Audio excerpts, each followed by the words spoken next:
subject is the West Country. I'll say this. Who? Russell. How can you not love the West Country? I've genuinely seen graffiti in Bristol during the last Tory campaign. Do you remember, are you thinking what we're thinking? Somebody had written underneath it, is it, do I like what's-its? It's phenomenal. Just wonderful, isn't it? I used to live there. I've moved away from Bristol because I was near a dogging site, which is just a bit odd, right? And, all right, I wasn't into it. I was just near a dogging site, right? And I was talking to my friend. I was like, Jane, why do they do dogging near the house, right? And she looked and went, apparently you got really great views of the Clifton Suspension Bridge. And you're like, well, you've got faith in humanity, haven't you? Just the idea that I tell you what, it's only when you're doing the nasty in a Cortina that you can truly appreciate the work of Isambard King of Brunei. That, my friend, is craftsmanship. Shall we? No. Wonderful. Thank you very much, Russell. Okay, we're left with Michael and Andy. Let's spin the wheel again. The next subject is North-South Divide. There goes Michael. Right, yes. Now, I am from the south. You noticed? I have been north up the M1, and I don't know what happens to the word the. It seems to disappear at about junction 25 on the M1, and the word the just goes, that's it from me, I'm getting off. You go on ahead. Are you coming with? No, I'm not interested up there. And then you get there and they don't have, they say, fridge, oh, you're going up to, what are you doing? My first experience of this was when I went to the cinema in Leeds. I saw The Lion, the Witch and the Wardrobe. I actually had more fun asking the woman what it is I'd booked to see than watching the entire movie itself. So what is it I'm seeing here today? Took one, took witch and took wardrobe. What's he talking about? You're hearing this? Are you taking toothpaste? Yes, of course. I thought it might be a nice idea maybe to go to HMV and get a DVD of The Lion, the Witch and the Wardrobe, maybe The Good, the Bad and the Ugly, and perhaps an album by The. And just line them up on the counter. What is it I've decided to purchase here? Took one, took witch and took wardrobe. Took good, took bad and took ugly. And took. Thank you. Well done, Michael.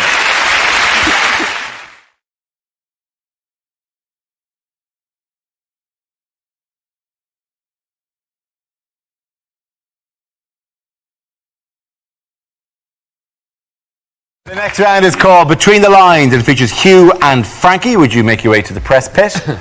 In this round, one of them takes on the role of a person in the news addressing the media while the other translates what they really mean. Frankie, you are Prince Charles making a New Year address to the nation. Hugh, you will tell us what he really means. My loyal subjects, my homies, my bitches. I'm proud to say that Harry will be serving in Iraq. I'm sure that he will find a useful role to play. 3 miles behind the other troops in a sealed titanium war bubble. I do hope that he doesn't get shot. How will I break the news to his father?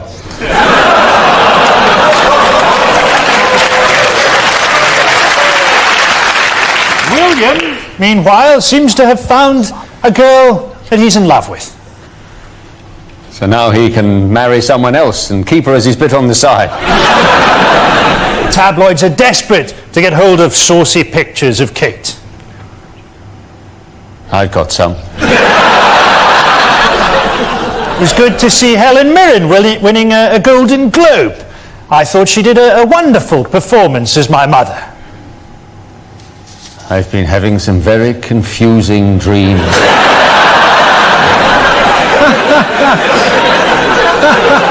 I took Camilla to India recently, and the locals who saw us were amazed. He thought, blimey, Diana's let herself go a bit. Surely it is now time that Diana was laid to rest. After all, it's nearly 10 years since we had her killed. My sons were both very upset at the time. He kept on asking why I smelt of brake fluid. on to Hugh and Frankie.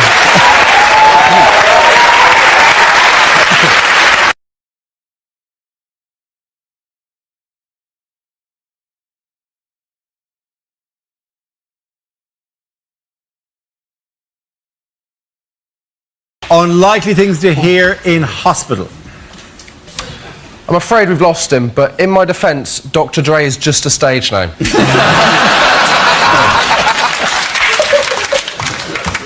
Right. I'm afraid you have had a stroke, so can you now take your hand out of my trousers?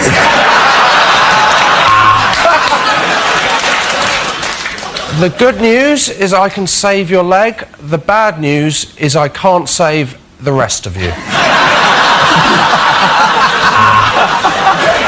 His heart stop! Quick! Get the defibrillator! Oh, sorry, he's dead. Look, who's the doctor here, me or you? Seriously, I've been awake for so long, I can't even tell anymore. OK, I think we should remove the mole. How did it get up there?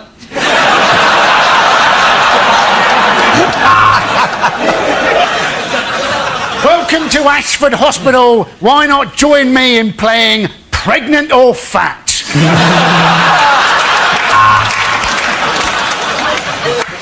Now, students, we know the operation has been a failure because we heard a buzzing and his nose lit up.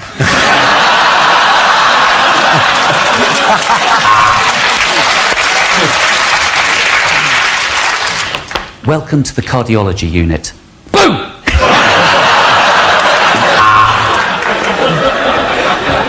No, you've got to leave this afternoon, Mrs. Smith. We need your bed. I'm shagging a nurse in it at 4 o'clock. Your husband is in a stable condition. His room's filthy and there's horse shit everywhere.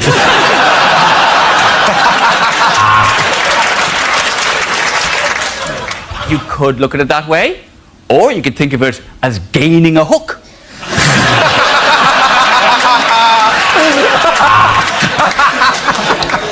To him, that's my former husband. Well, because you asked me to bring in my ex, Ray.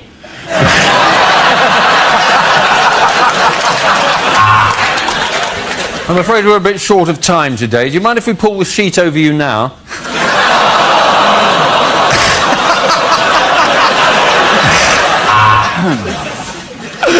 I'm sorry, we're all full up at A&E. We're going to have to send you to B&Q.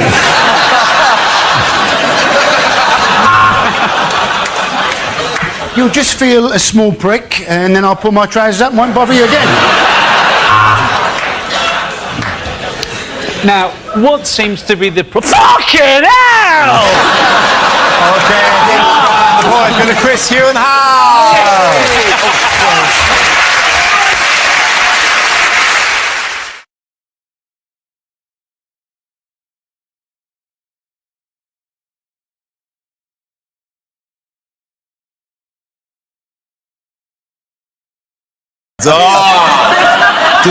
Now getting closer.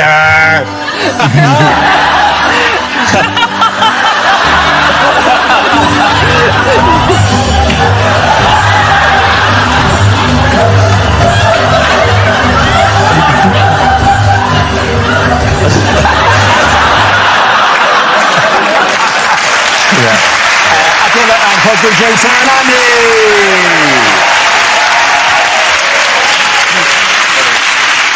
Now we play a round called Your Grexits Are Here, Here and Here. This game involves James and Gary, so if you could make your way to the performance area, please. This round is a stand-up challenge. I launched the wheel of news, and whoever chooses to stop one of the performers must step forward and talk about that subject. Okay, here we go. The first subject is parties. Who wants to go in that? James. I went to a surprise party recently with my friend Daryl. We were all in his living room, all of us, in the dark, hiding. His girlfriend turned to us all, she went, right, he's going to be here in a minute. When he gets in, everyone jump out, yell surprise, and that will be really surprising. I argued it'd be a lot more surprising if instead of making all that commotion, we all just stood there in his living room in the dark, just...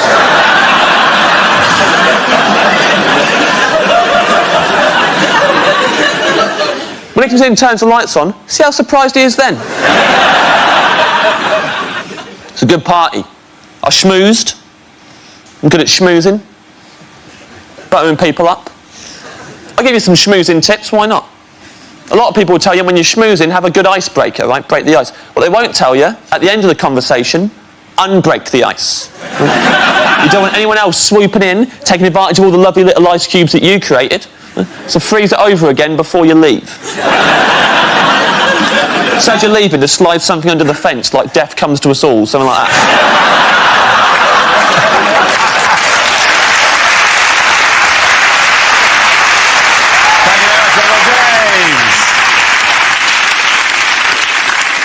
So, Gary is left. Let's see what topic you have, Gary. Let's spin the wheel. And the topic is childhood. I didn't know what to get my little niece for Christmas, so I asked my sister what she's into. And apparently at the moment she's mad about frozen stuff, so I got her some oven chips and peas. They love that. Every Christmas Day we'd always have pigs in blankets, or as you probably call them, relatives sleeping in the spare room. Winnie the Pooh, possibly the most vindictive chapter in Nelson Mandela's autobiography. It was only after I shot the 5th zombie that I started to wonder why they were all carrying bags of sweets and ringing my doorbell.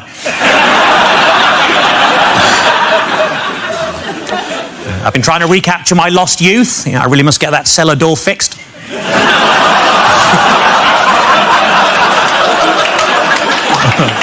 One time when I was a kid, I bought a chocolate bar. On the inside of the wrapper, it said, "You're a loser." I wouldn't mind if there'd been some sort of competition on. To make things worse, it was a boost.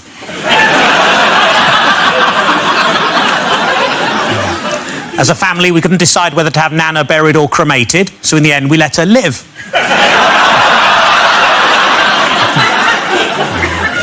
My 13-year-old cousin's already started taking heroin. It's amazing, isn't it? They shoot up so fast these days. Oh, God. Very good.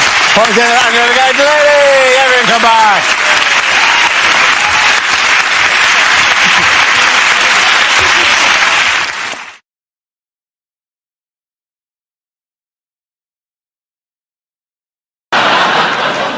We forget about Cameron is he presents this blokish image, but he's just unbelievably posh. He's pretending he's going to sort the banks out. He is the same people as the banks. They're the same people. The only reason he'd get tough with a banker would be if it was someone who farted on his head at school. It is the thing I found with Cameron, because Cameron, it's one of the easiest gigs in the world, because all he has to do is shut up, and because Brown is clearly on his way out, so all Cameron has to do basically to get elected is not answer any questions. But he hasn't. And all he does is, people say, well, what do you do? And he say, well, I'll tell you what we won't do. I'll tell you what we won't do. That's everything. And this is a job interview. How irritating does that get in a job interview if somebody just, like, if you had a guy around to your house, a builder, to fix a hole in the roof, and you said, well, there's the hole, what do you do? I'll tell you what I won't do. I won't fix that with cheese. That's what I won't do. If you were interviewing a nanny, how irritating would that be if you said to a nanny, well, what would you do with that child? I'll tell you what I won't do. I won't tie the child to a wall and go on the piss with my mates. I won't do that. My favourite guy in the Shadow Cabinet is, the only one who's ever said anything, is Andrew Lansley, who came out, he's the Shadow Health Secretary, and he said people should enjoy the credit crunch because it'll allow them to spend more time with their families because they'll be unemployed. Other benefits include increased upper body strength from having to climb out of a skip every morning and improved agility from chasing rats about with a fork. Who's this guy? Does he go up to blind people and congratulate them on how much money they're saving on wallpaper?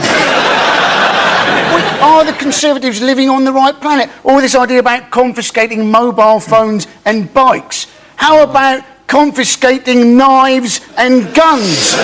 What's the worst you can do with a bike and a phone? A ride by texting. Even if we got teenagers' mobile phones, we wouldn't even be able to understand what they're texting to each other. It'd be like a Clockwork Orange or something. Are you slipping my Grubel, Terry? I should fro-fo. I think what the text will end up saying over the coming months is, you're not going to believe this, Dave, a Tory politician has just tried to mug me for my phone. I now have his phone. Ha ha ha ha ha. LOL, epic fail. They're doing it. This is the funniest thing. They're doing it to stop graffiti. Now, some graffiti is amazing, isn't it? I was driving along the other day. There was a big sign that said "Stop," and underneath somebody had written "Hammer Time." Now, you do not confiscate someone's phone if they don't. I'm all for confiscating bikes though, because I've only ever been beaten up once in my life, and it was by kids on bikes when I was 10, and it was when I learnt a very, very valuable lesson in life. I was playing cricket in a local park, right, and these kids on bikes came swooping down the hill and they nicked the stumps that we were playing with, right? And this was where I learnt my valuable lesson, which was don't try and do voices, because instead of saying to these kids, "Excuse me, can you give me my stump back?" what I actually said to them, and I've no idea to this day why I said it, I said, "Excuse me, would you mind handing me back my stumps?" And what they did was they beat me round the head with the stump. You got them back, Wait a minute, Hugh. This taught you not to do voices. You've done every third voiceover I've ever heard. I'm sure you're the voice of Findus Crispy Pancakes. They're amazing, though. Those moments you look back in your youth when you go, why did I say it? I used to get bullied because I've got a lazy eye, still quite bad. And kids are really cruel. Look at him, he's obsessed with his nose. I mean, who said that? I used to cry. I looked like a Picasso in the rain. And I did that thing. I went to my dad for advice. Like, "Dad, I need help." And my dad goes, "Say this to the bullies and they'll bully you no more." Picture me, age 10. It's nearly as embarrassing as your story. Age 10 going, "Bullies, how can my eye be lazy when it wanders around so freely?"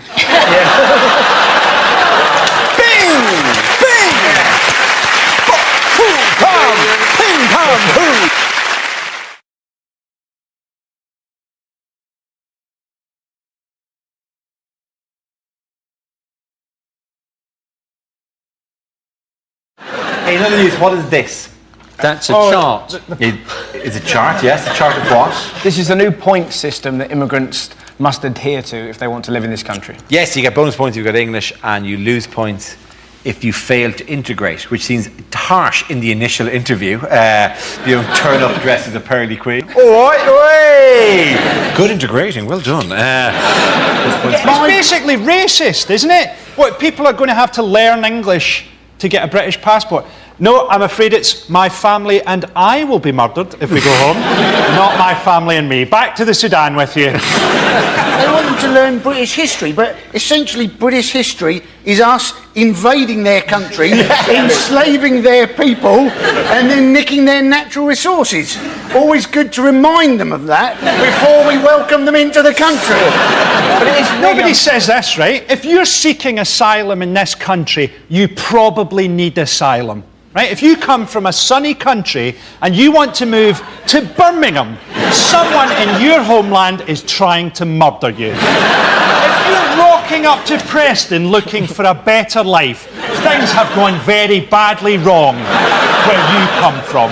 Let those people in. Don't say to those people, "Hey, you're a heart surgeon in your homeland, but you read very badly from Beowulf.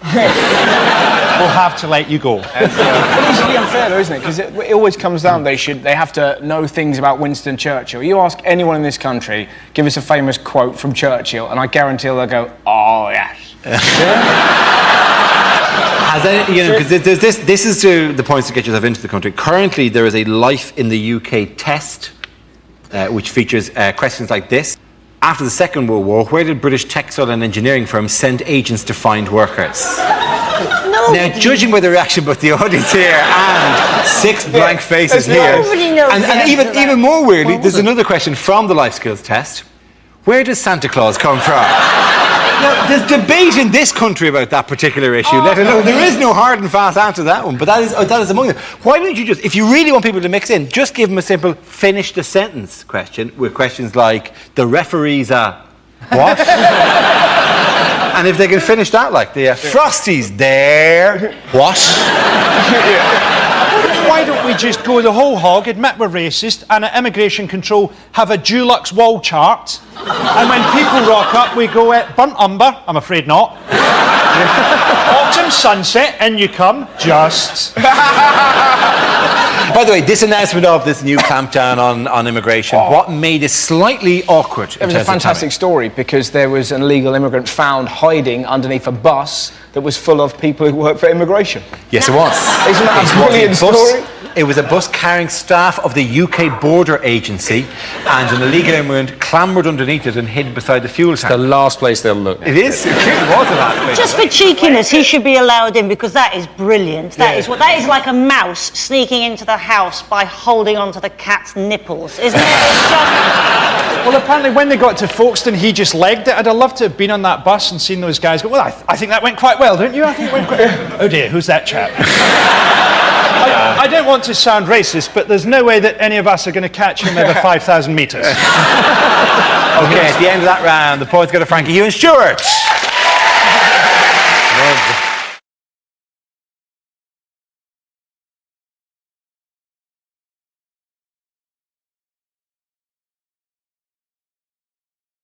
Ava, which category would you like? Home news, please. Okay, home news it is. The answer is 43 years. What is the question? How long does it take to repay a £10 loan from Wonga.com? Is it, what's the life expectancy of someone who works at Greggs? What is the average Silverstone lap time for a Formula 1 car on Pirelli tyres? Is it how long is too long to be out for if you say I'm just popping down to the shops for a minute?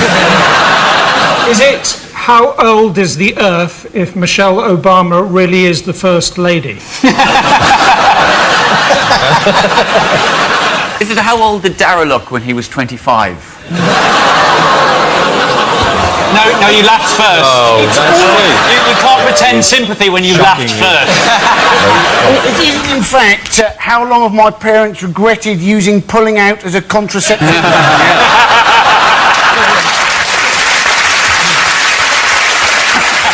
How long will Julian Assange be living in an embassy before he finally goes, do you know what, I should have just gone to jail? Is it, if Ed Miliband remains leader, how long will it take before Labour get back into power? What is the MILF age of consent?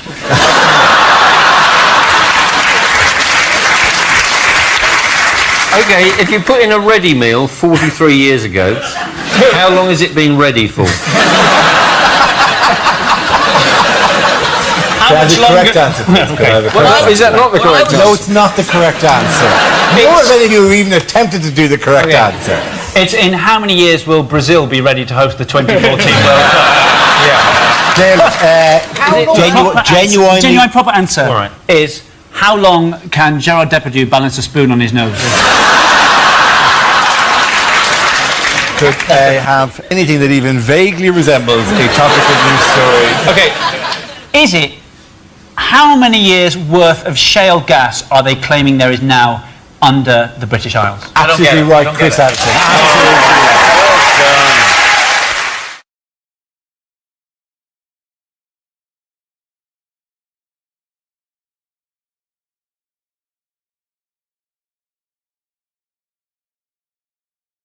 And the first topic is travel. Who wants to come in of that? Chris? Don't know what's happening, it's all different on the telly. I take public transport quite a lot doing this job. I'm not a fan. I don't really like being in public, walking around. It's nothing. I don't get normal things in public when I'm walking along. I don't get normal interactions. I don't get, excuse me, sir, what time is it? Excuse me, where's the train station? I get like, do you like leaves? I could write a book on it, right? Another thing is, as a northerner, people said to me before I came to London to do work and stuff, people said, oh, the tube. Oh, the tube's awful. No one talks. No one talks. Good. That's brilliant. I don't want nutters on public transport telling us what they've had for their breakfast, right? I want to be left alone. You know, the tube, if you've never been on the tube, come to London just to go on the tube. It's an incredible experience. No one, literally silence. It's amazing. Someone could just burst into flames on the tube and all you'd get is one man looking up from a Kindle going, prick.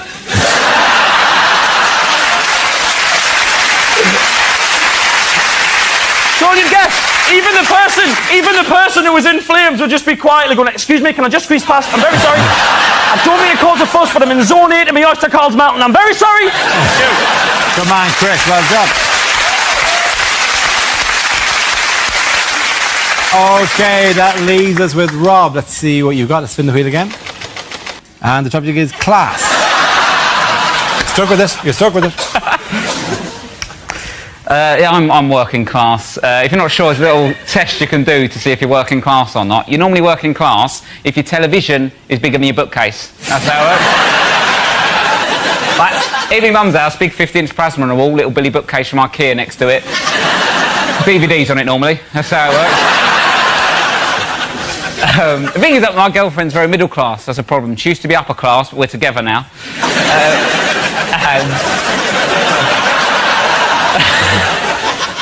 Her sister has got a boyfriend, right, called Rupert. Rupert. That's in the name. I'm not having a go. It's a decent name. I just never thought I'd meet one. Do you know what I was in the pub with him. Rupert, do you want another Malbec? What's happened to me? And the thing is, though, like when they go around their house, right, they like in my house, growing up, Saturday night, you'd have dinner on your lap watching You've Been Framed, right? Bit of a chavvy way to have your dinner. That's what we used to do. You go around their house, you sit in the conservatory, you have wine, talk about politics, right? And I started thinking, this is how you should do it, innit? This is how you should do dinner. Then after about 10 minutes, I realised I haven't got an opinion and I'd quite like to see a dog fall in a puddle. Well done. Well done to both of you. Points for both of you. Come on back. Well done. Lovely stuff. Come on.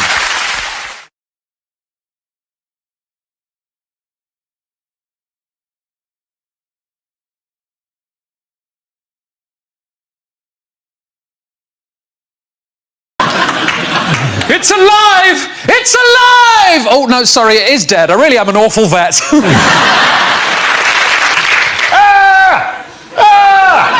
I'm sorry, it's just you look nothing like your photo in Match.com.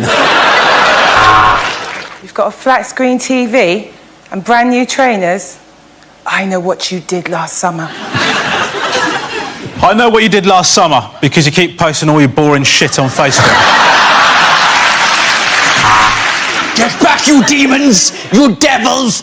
Get away, Satan's spawn! Back from whence you came! That was the party political broadcast on behalf of the UK Independence Party. I have a message from the other side. We have Bake Off now. Gee, I'd rather you not say zombie. The term now is differently alive. The ghosts are trying to say something to us. Old Kent Road. Community chest. Go to sorry, I didn't have time to get a Ouija board.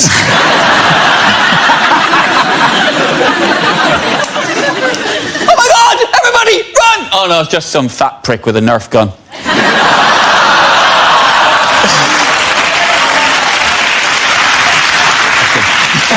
I think you mean a broken Nerf gun. For example, this bit shouldn't do this. I'm afraid I have no choice but to kill you, because I've already chosen to shag and marry your two friends. 28 days later, a horrifying journey of a man going from Three Bridges to East Croydon with Southern.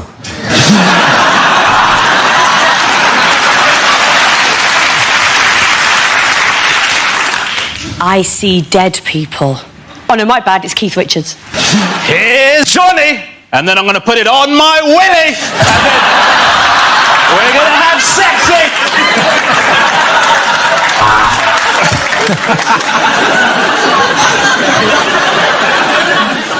Sir, there's been another attack by the undead in Wimbledon. No, not zombies this time. Zombles.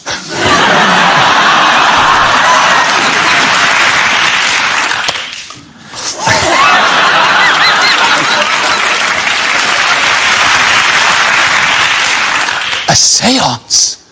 No. I've been pronouncing it seance. Is there anybody there? Can you hear me? Is there anybody there? This is the Christian O'Connell Breakfast Show.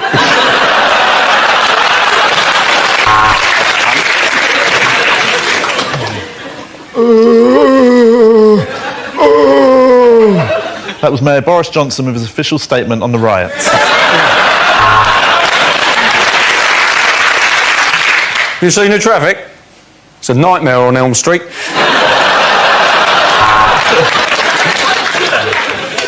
And now, Alan Bennett's long-awaited remake of the Texas Chainsaw Massacre, the Nantwich leaf blower kerfuffle.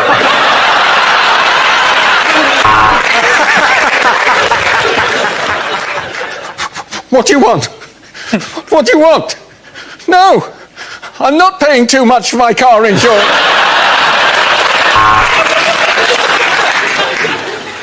I ate his liver with some fava beans and a nice Chianti. So I gave Mark's dinner party an 8.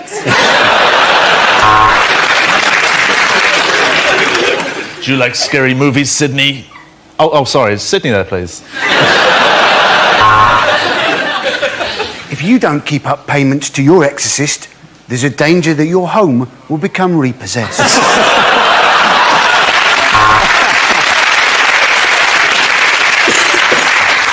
Ha! Joke's on you, Dracula. I've got AIDS.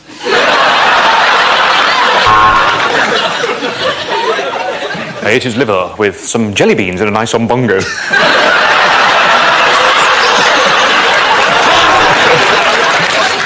I've seen the ring! I wish that builder would pull his trousers up.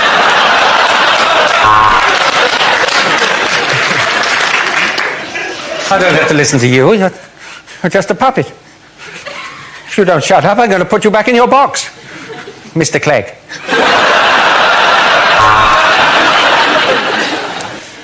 I'm afraid he's been bitten by George Michael. He's turned into a vampire.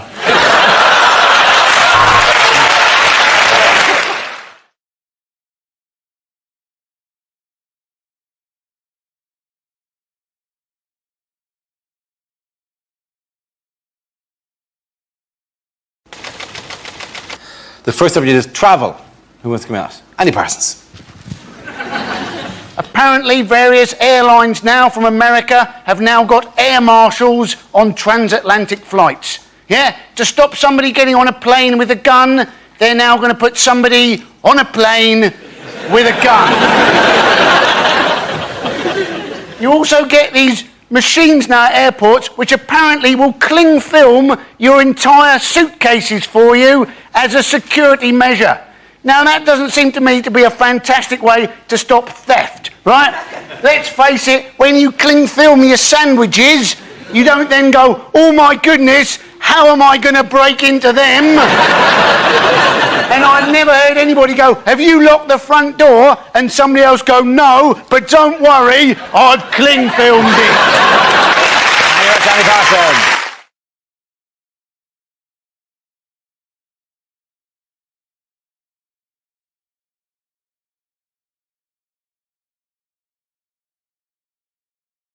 Lines you wouldn't hear in a James Bond film. Sorry, mate, it's his spoons. We don't do martini. Do you want to jug a woo-woo?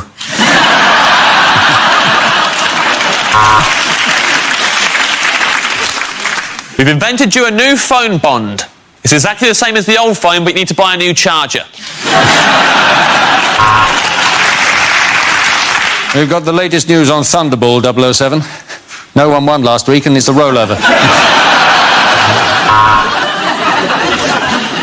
Ah, Mr. Bond. Welcome to this mandatory course on sexual harassment in the workplace.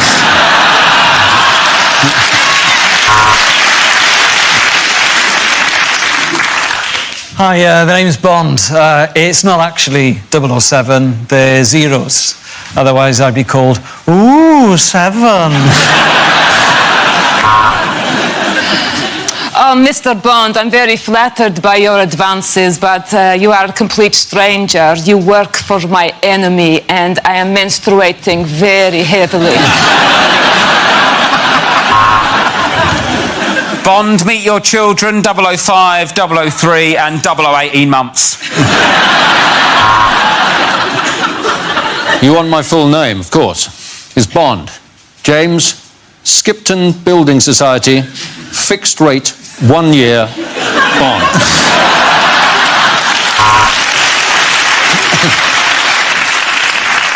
So another gadget, Bond. This is a way of distracting your opponents. Some light-up trainers for no reason.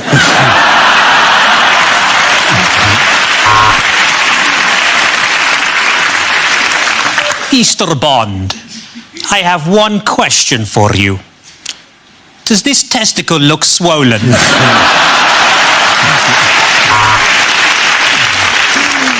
So, Mr. Bond, welcome back. How was Russia? How do you feel? Do you know what? Rested. Mr. Bond, we just want to check that you understand how to use the new equipment. You know you can swipe left, don't you? Blofeld? No, I've never even met Felt.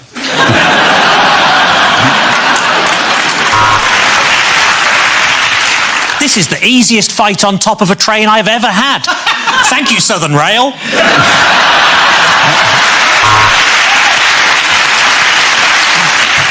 Whoa, whoa, whoa! I've got a girlfriend. No, thank you. At the end of that, the point goes James, here and Gary.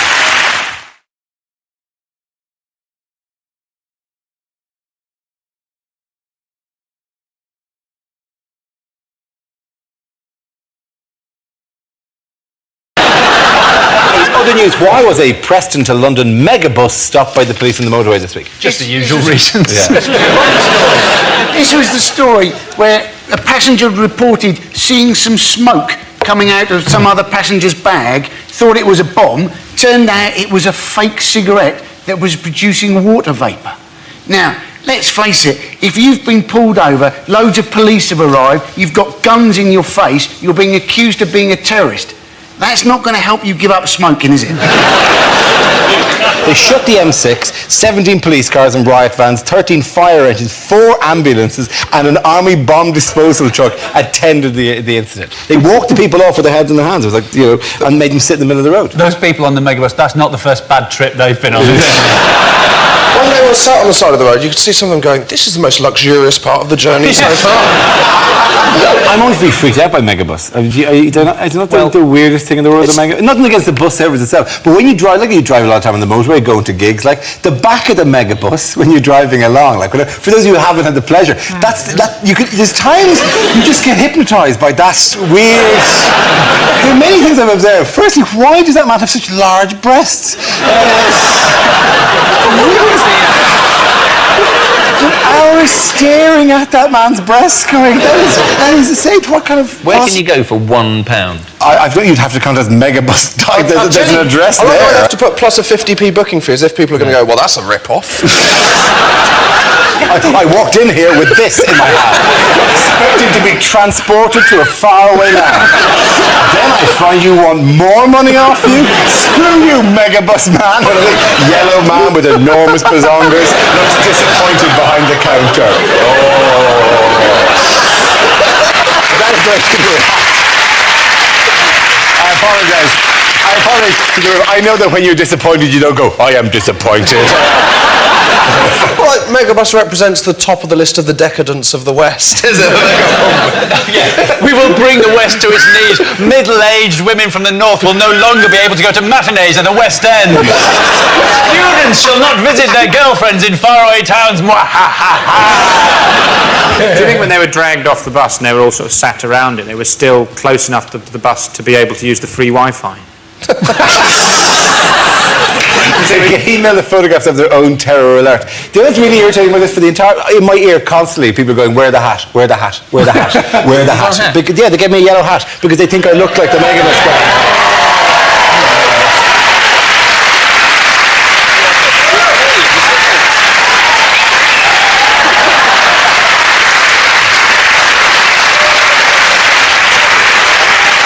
That means that man looks like a penis sausage.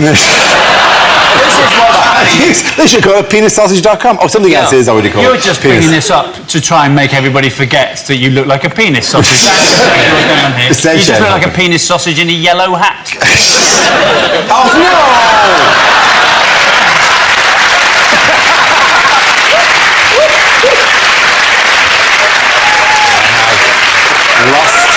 Ownership of the joke now.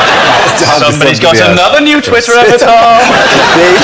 Okay, Grant, at the end of that round, although I should get the points myself for the assault to my dignity. Ladies, at the end of that round, the points go to Chris Hugh Milton!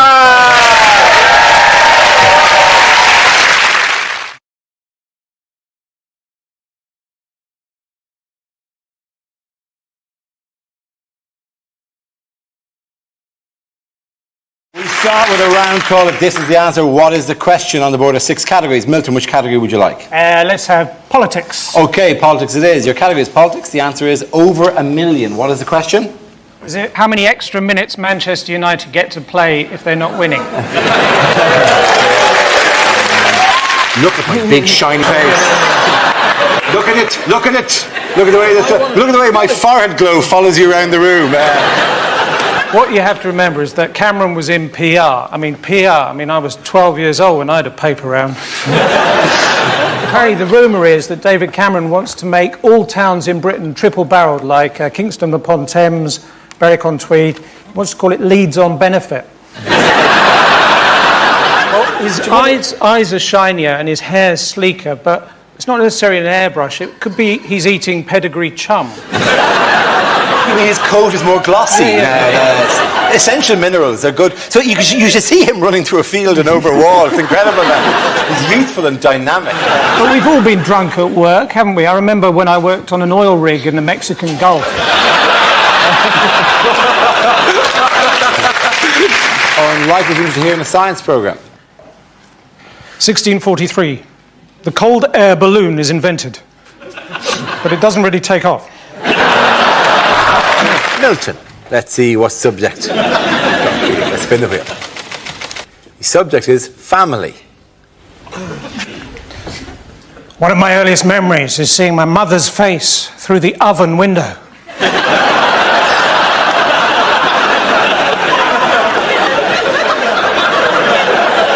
As we played hide and seek, and she said, "You're getting warmer."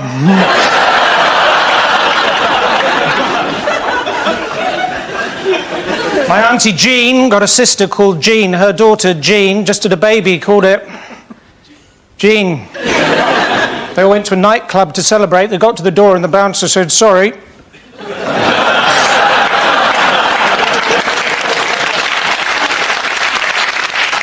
You're all wearing trainers.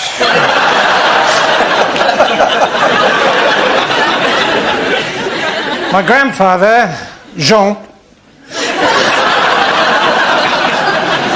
always complaining about how much things cost. £1.50 for a cup of tea, £2.25 for 3 custard creams. I said, "Look, Grandad, you just popped round. I didn't invite you."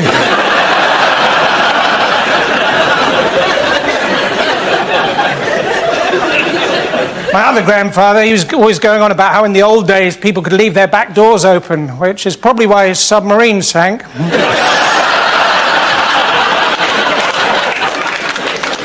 My other grandfather, when he died, we didn't even get the chance to say goodbye, which was all the more poignant because he drowned in a bowl of Cheerios. I used to own a Toyota years ago, and I remember once I was driving along eating a marshmallow, and all of a sudden my airbag deployed, and in that moment I thought I'd become really, really small. Carlsberg. Don't do liver transplants. But if they did... You can tell that Beckham thinks something is wrong, because if you look at the picture, he's going, "Aye." There's an A coming out of his mouth. Aye. This game involves Milton, Andy and Diane, so if you could make your way to the performance area, please. Without kicking the shit out of the set. Oh, there you go. Fuck off the face. Well, that's a minute of the DVD sorted out. Hey, that moment seemed a bit too hot for TV, yeah. So, talk me through it again, Mrs. Hopkins. You were having Sunday dinner. You said to your husband, "Will you carve?" And he just lay down on the floor and gave birth to a baby cow.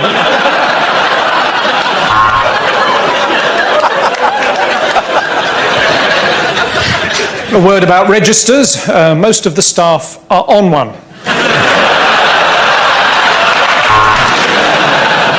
Is it the gap between this word... No, it's not. Ruined it. Dear Deirdre, I am a control freak. What should I do? I'll tell you what I should do.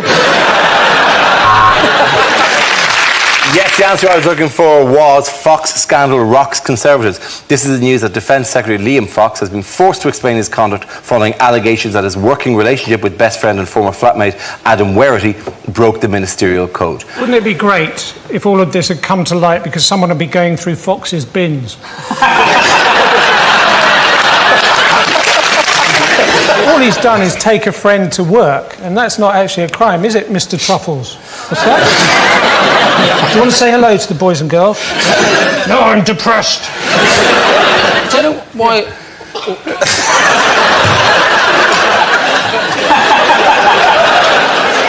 What Cameron should do is get a great big black hat and the sleep mask he got on the plane, and he stand up in front of the G20 and said, I will lead you out of economic austerity, for I am...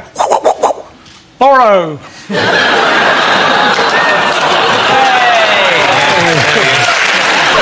I found out my bank were fixing the loan rate, I went down there every single day and shouted at them, but then I consolidated all my anger into one monthly outburst. Things you wouldn't hear on a political discussion show. Sorry, did I interrupt you? Is it if you saw Pythagoras in concert, name one of the old numbers he might try and do?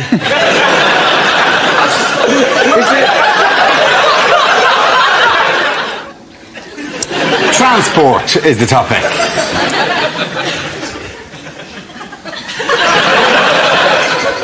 So I've got my own private jet. The rest of the jacuzzi belongs to my mum.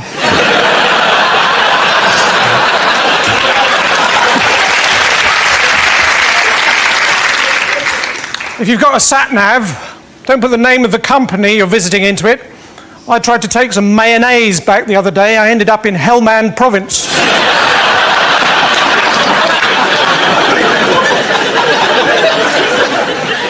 I mean, I've got a car, but there's nothing I like better than making a bonfire on the passenger seat.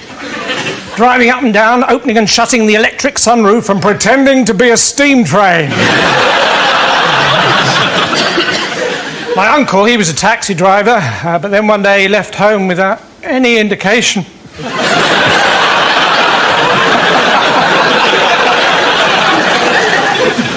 So recently I was fell walking in the Lake District. Well, it's not quite true. Recently I fell walking in the Lake District. I was going to tell someone, but the pillar box was full of sugar puffs. The worst job I ever had was forensic pathologist for the United Nations. And I remember uncovering the mass grave of 1,000 snowmen. Fortunately, it turned out to be a field full of carrots.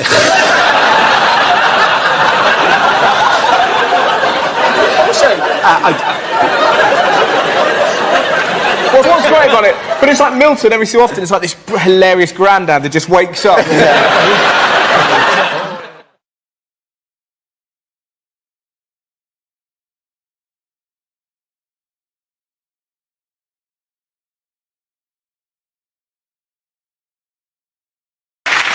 Okay, Frankie and Andy, you're going to go head to head on this topic. Let's spin the wheel again.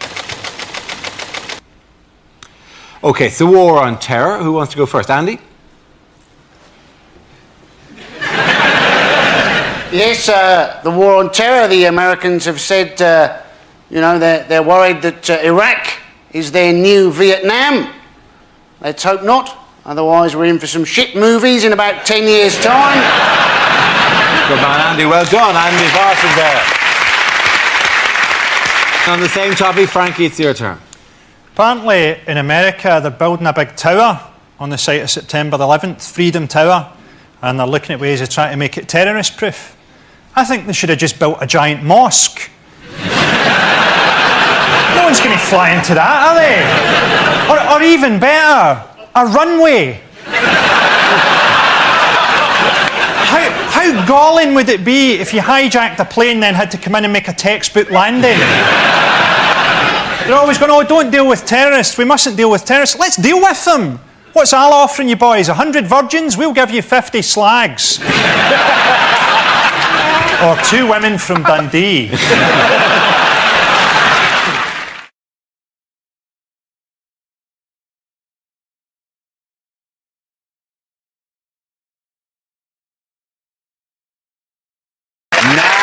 we come to scenes we'd like to see. So if everyone can make their way over to the performance area, please. I'll read out this week's topics and then we'll see what our panelists can come up with. Okay, here we go. The first subject is unlikely complaints to TV channels. Dear Jim will fix it. Why aren't you replying to me letters?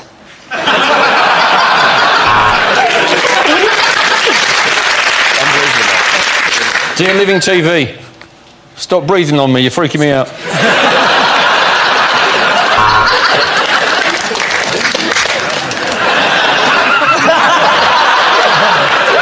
Dear BBC, I find it extremely offensive that after each scene we'd like to see, the host, Dara O'Brien, appears to emit a loud fart.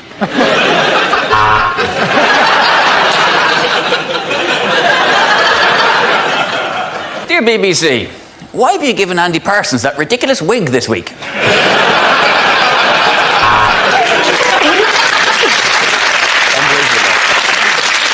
Dear BBC, I recently saw something on the Antiques Roadshow I would like to purchase. How much is Fiona Bruce?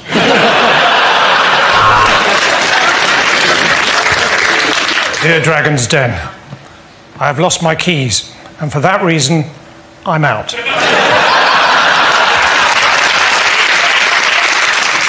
Dear ITV, I just watched Loose Women in High Definition. Please remove this option.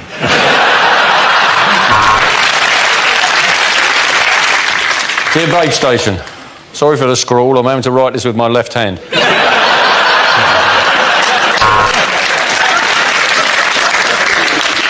Dear Babe Station, I've watched your channel for 10 hours now and I've yet to see a film about a pig working as a sheepdog. However, I shall persevere. Dear Channel 5, I have watched Celebrity Big Brother. I think it should be renamed Big Brother. Dear BBC, why don't you get Irish comedian Ed Byrne to do a documentary about ladies' pants?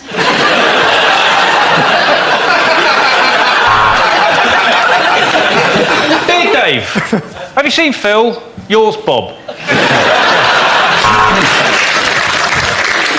Dear Embarrassing Bodies, I'm a man trapped inside a woman's body. I got mixed up between superglue and lube.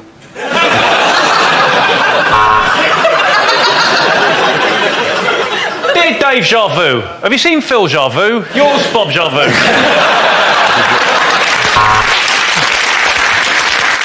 Dear BBC, where can I get one of those blurred number plates you always see on television?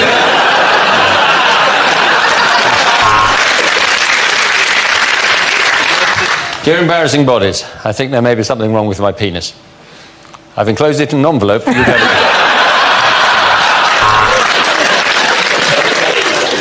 Dear BBC, why have you changed the name of Snog, Marry, Avoid to 3 Men in a Boat?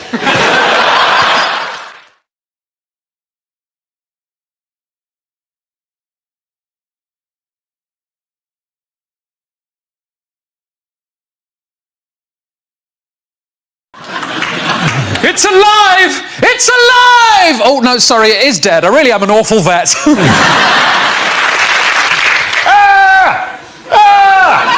I'm sorry, it's just you look nothing like your photo in Match.com. You've got a flat screen TV and brand new trainers. I know what you did last summer. I know what you did last summer because you keep posting all your boring shit on Facebook. Get back, you demons! You devils! Get away, Satan's spawn! Back from whence you came! That was the Party Political Broadcast on behalf of the UK Independence Party. I have a message from the other side. We have Bake Off now.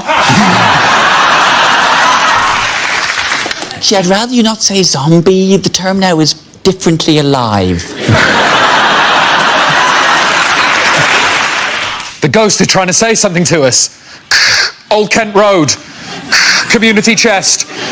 Go to jail. Sorry, I didn't have time to get a Ouija board.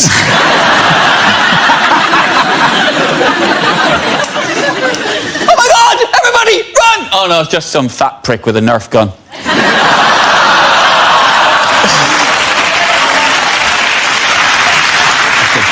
I think you mean a broken Nerf gun. For example, this bit shouldn't do this. I'm afraid I have no choice but to kill you, because I've already chosen to shag and marry your two friends. 28 days later, a horrifying journey of a man going from Three Bridges to East Croydon with Southern.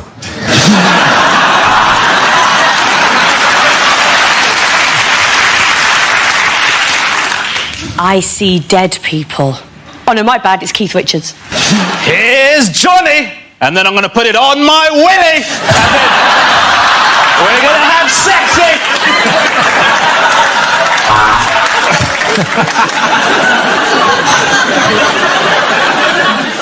Sir, there's been another attack by the undead in Wimbledon.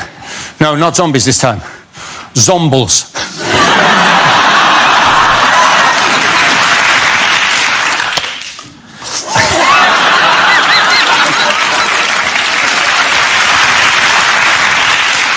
A seance?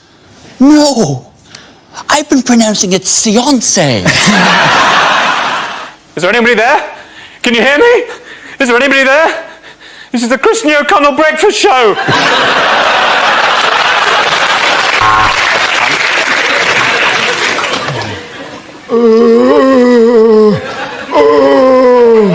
That was Mayor Boris Johnson with his official statement on the riots. You seen the traffic? It's a nightmare on Elm Street.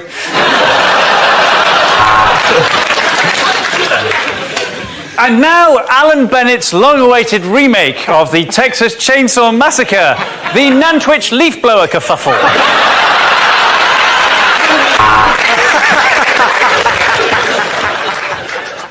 What do you want?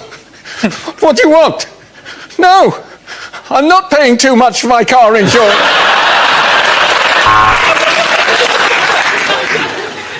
I ate his liver with some fava beans and a nice Chianti. So I gave Mark's dinner party an 8.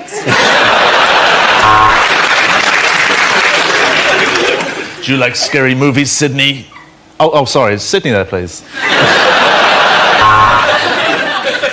If you don't keep up payments to your exorcist, there's a danger that your home will become repossessed.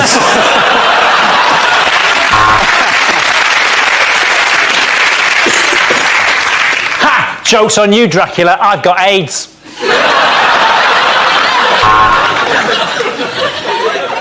I ate his liver with some jelly beans and a nice ombongo.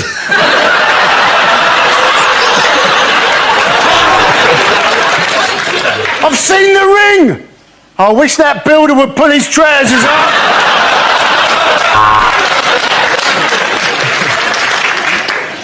I don't have to listen to you. You're just a puppet. If you don't shut up, I'm going to put you back in your box, Mr. Clegg.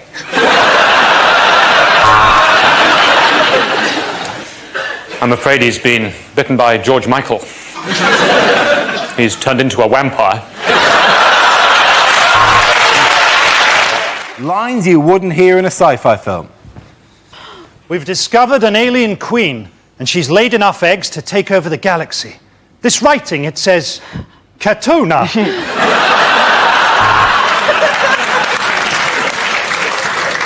I am C-3PO. This is my cousin, WD-40. All right, Chewie, you look different after that back sack and crack wax.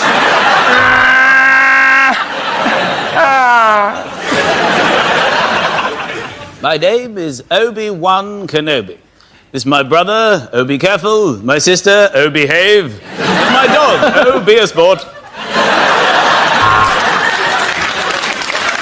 Use the Force, Luke. I've run out of lubricant.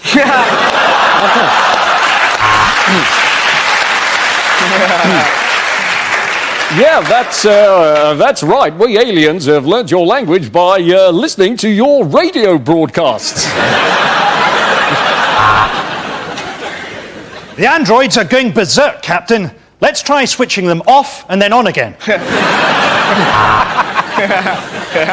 Stardate 2171.6. Captain's log. Still won't flush. I'll try again later. Vader, you look like a big blood dildo.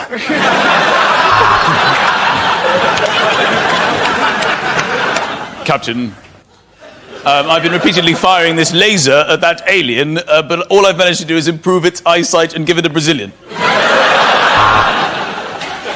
It's not easy being a Vulcan, Captain. Due to my death grip, I can't masturbate.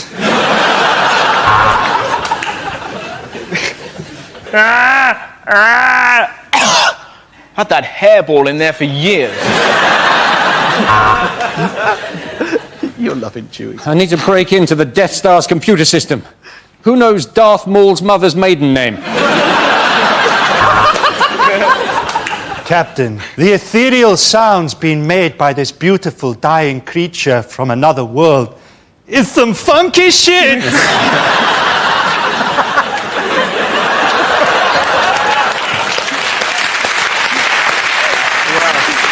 Okay, the next topic is things you wouldn't hear on the radio. In that episode of the Hugh Dennis story, Hugh Dennis was played by Bruce Willis, Steve Punt was played by Hugh Dennis, and the band was Shawaddy Waddy.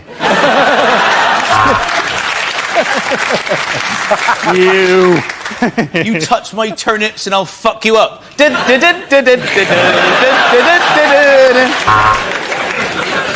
And now for a travel update. There is an accident on the M1. It's a good one, so hurry up. There's flames and everything.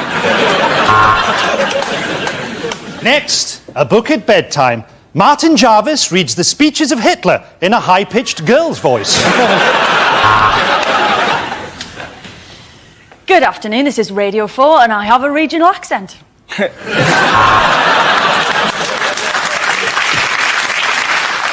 Next on Radio 4, the dogging forecast. Here on Traffic Watch, we're predicting long delays on the M4, where I'm about to hit my ex-wife's car with this helicopter. And now it's the panel show where our panel try to stave off premature ejaculation. Yes, it's just a minute.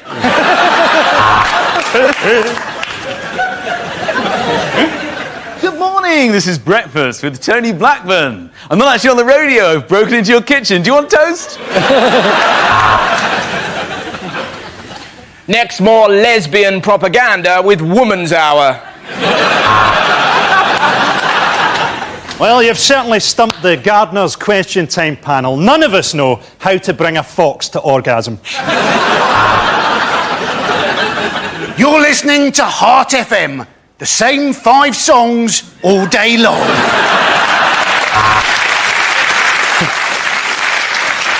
"6 a.m, welcome to the breakfast show. Who's up at 6 a.m? My wife's leaving me. My dad didn't get up at 6 a.m. and he was a fucking minor.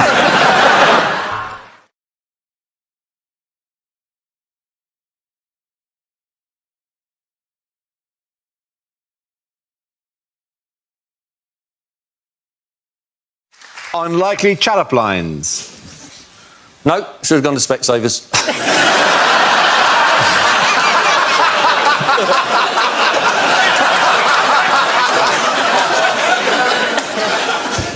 My name's Ed. What's it short for? Dunno, it's just always been like that.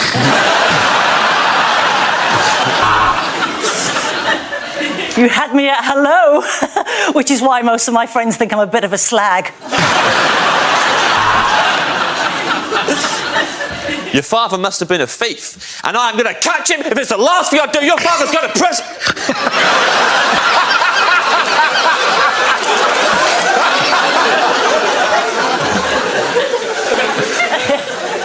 It's a loyalty card. Every 10 shags, I buy you a present.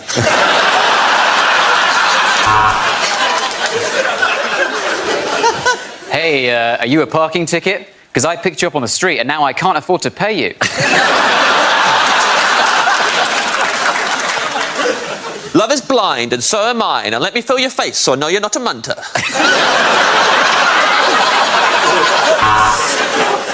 I'd say my approach to sex is a lot like the government's approach to Brexit. I go in hard and then pull out when I realise I have no idea what I'm doing.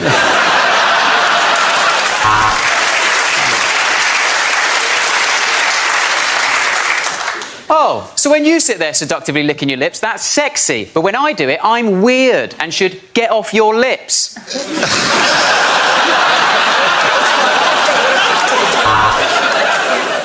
You look like $1 million. Less impressive than you would have done 10 years ago.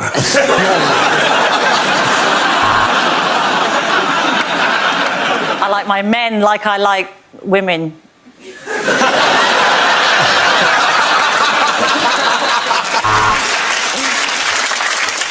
Hey girl, you must be tired, because you look real tired. Get some rest, lady. Well, I hope you're nothing like my ex-girlfriend. She was so demanding. Always asked me to text her when I got in. That's how small my penis is.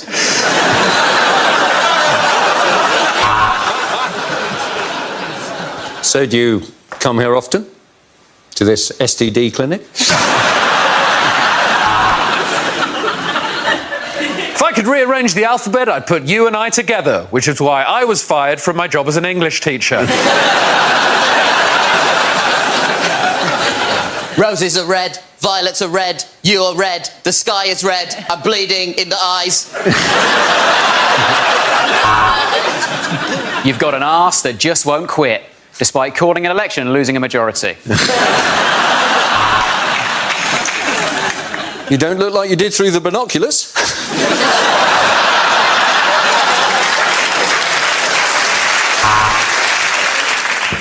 If I said you had a nice body, would you hold it against me while I cry on your shoulder? I'm so lonely, God, I'm so lonely. On a first date, I always like to go Dutch. I don't mean I split the bill, but I'll do some really kinky stuff in clogs. I like my women like I like my coffee. Always getting my name wrong.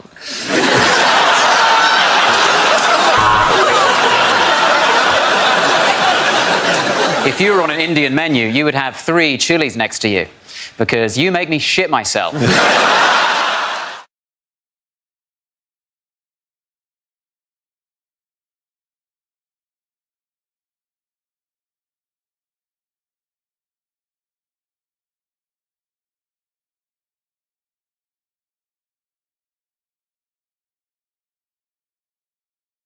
Now we play a round called School of Hard Mocks. This game involves Rob, Andy and Stuart, so if you could make your way to the performance area, please. This round is a stand-up challenge. I launch a wheel of news and wherever it chooses to stop, one of our performers must step forward and talk about that subject. The winner is whoever I think is the funniest. Okay, here we go. Let's spin the wheel. The first subject is consumerism. Who wants to come in on that? Andy Parsons. So we always like to have a go at politicians, don't we, for getting us into debt. But we're also addicted to debt, aren't we? People waste their stuff. Well, you know, loads of nonsense, isn't it? Things like personalised number plates. Don't ever do it. Anybody can get a personalised number plate, yeah? You can change your name by deed poll for a tenner, right? Just change your name to your car registration number.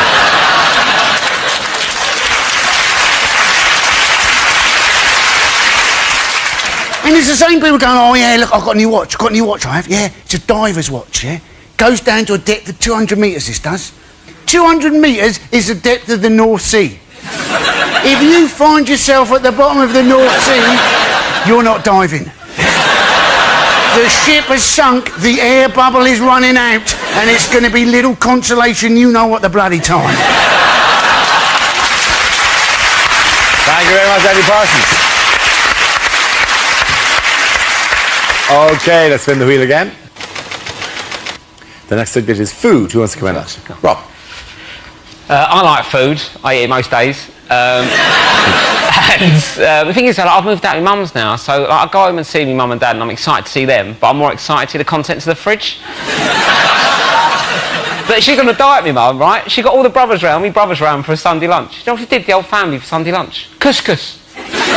For lunch. Right? I rang Childline, they didn't want to know.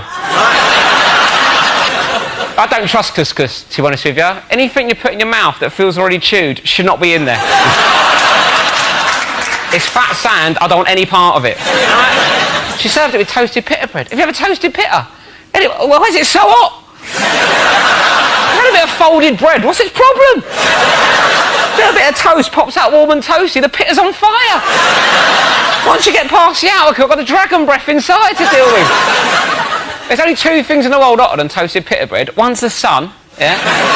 And the other's a cheese and tomato toasted sandwich. What's that prick's problem, right? What's his problem? Do you know what I mean? The cheese, I've not got a problem with the cheese. The tomatoes? Oh, little slices of lava. Oh, I'll put you in a toasted sandwich, mate, not Dante's Peak. What are you doing? You bite into it, anchor onto the slice, you pull the sandwich away, the slice stays, slaps you on the face, burns your face off. 3 days, I had a big red circle like that. I look like a thirsty dog. Well done, Rob. Okay, that leaves us Stuart. Let's see what you've got. Spin the wheel. And the topic is jobs. Where you go? Was my French teacher into golden showers? Oui.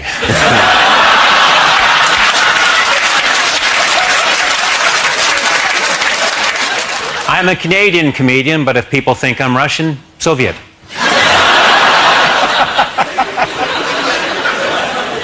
As a gynecologist, I was terrified of vaginas. I won't go into it. Very sad, I've just come back from the funeral of my coke dealer.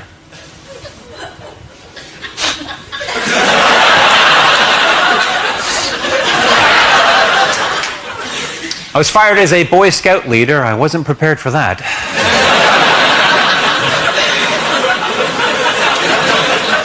I used to be a sarcastic high jump coach. Get over it!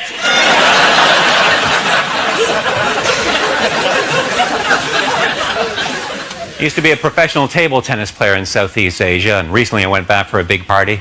Oh, it was a real Hong Kong ping pong ding dong. And someone fired up the old karaoke machine. Oh, it was a real Hong Kong ping pong ding dong sing song. And someone rang the doorbell.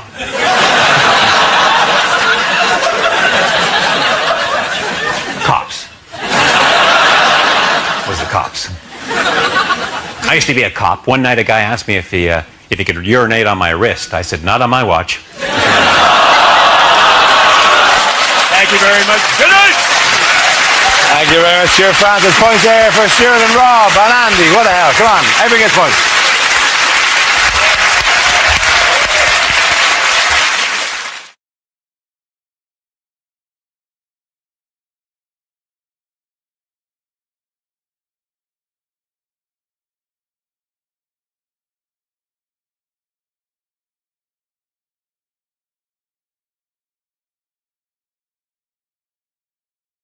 Who have scientists discovered in a cave this week?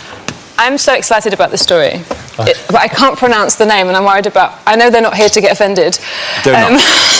The Homo naledi, or naladi. Nadali. Homo nadali. Yeah. Nadali. Homo naledi. Just think of... No, can we just say with that moment where he corrected your pronunciation by getting the word completely wrong? Can we all just enjoy that for a second? It's impossible to say it. I was probably Give it his full name. It's milady. Give it his full name. It's Homo naledi no cry. The reason I love this story is so they found a few bodies from 100 years apart in a cave. Oh. This guy, this idiot. That's a Homo naledi. The find was announced last Thursday by the South African University of the Witwatersrand, National Geographic and the UK science journal eLife. That is a spooky cover of the National Geographic, yes. Yeah, they have your hooded eyes there. But the thing is, this is all... I would find it very hard to believe if the production staff of the show had not done a photograph of that and made it look like you. I would like to think that.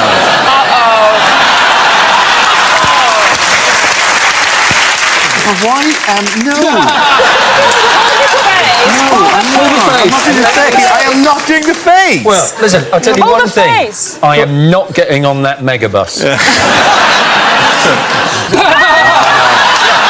Now that, I think, is a thing. I think we know where this is going now, don't we? Yeah, there we go. Wow. You look the happiest out of all three. How did they die? Do you know how they died? No, I don't know. They were shot by an American dentist. Now that is too soon. Yeah. Okay, at the end of that round, the points go to Ed, Sarah and Andy.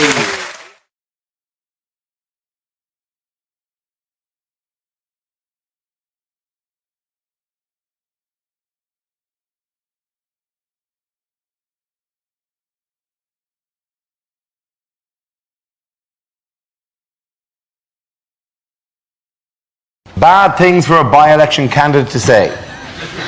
I would like to kiss your baby, but we don't want to go down that road again. I am the perfect candidate. This is an election, and I am bi.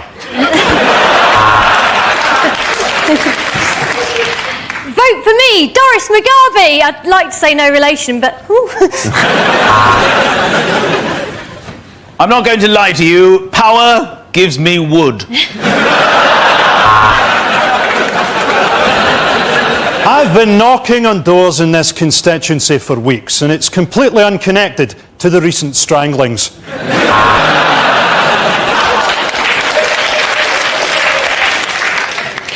Knife crime must end.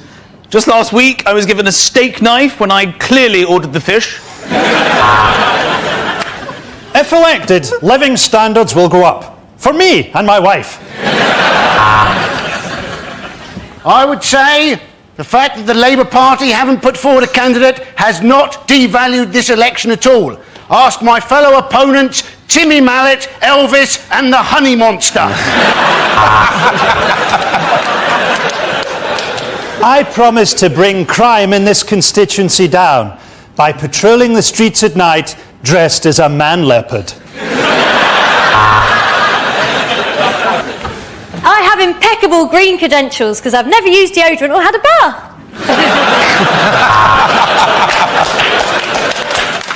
I know nothing about politics, but I can crush a right pair between my buttocks.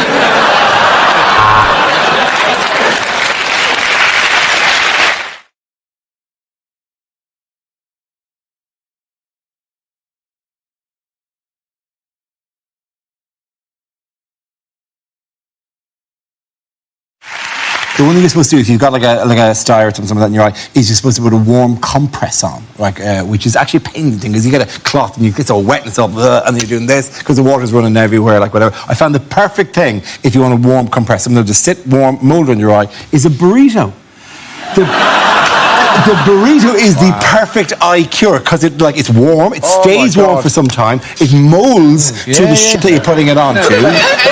No, it's not an open burrito, Ed. Wrapped in the stuff, right? Wrapped in the tinfoily thing or whatever. Just you put it on, and you can do it for as long as you want. Well, you sat in Chipotle like that. I went into one of those Mexican places and just sat there going, just give me whatever you want. Give me whatever you want. And I went, this is what I want this for. Why are you doing that voice? I have no idea. Get out of here! You're mocking me. You're mocking me. You don't see me going into an Irish bar going, oh, give us a pint, give us this. Was the burrito the first port of call, or were you doing all the different food types? Going into Pizza Express, this isn't working for me. No, first I tried ramming a plate of nachos into my eye. This does not work. And then, shall I try the taquitos instead? And at what point do you think it became infected? If you listen really closely, you can hear... Merry Christmas, everybody. What have scientists in America created recently? They've connected together monkeys and rats to make super brains. Monkeys are monkeys and rats and rats. Yes, it's not a mix together. That would be incredible. Monkey rat is here. What we've got here is a runky. Pretty exciting times. But there's a science thing who wants to connect monkeys and create a giant monkey. A man is living a prequel. This man's entire life is the 5-minute bit at a film before it cuts to 30 years later. And it's like a giant monkey brain going, and the 4 remaining humans are fighting their way out. Yes. As long as there's no monkey business, shout somebody out from the audience. Very good. Wow, between light bulbs and heckling, this is turning into the most interactive episode.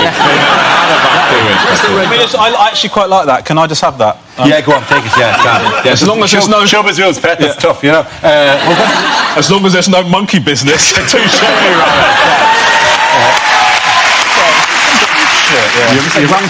You've learned a cruel lesson there, Pat, haven't you? She said runky business. She said runky, you did it wrong. Oh, okay, fine. Yeah. Okay. Oh, shut up!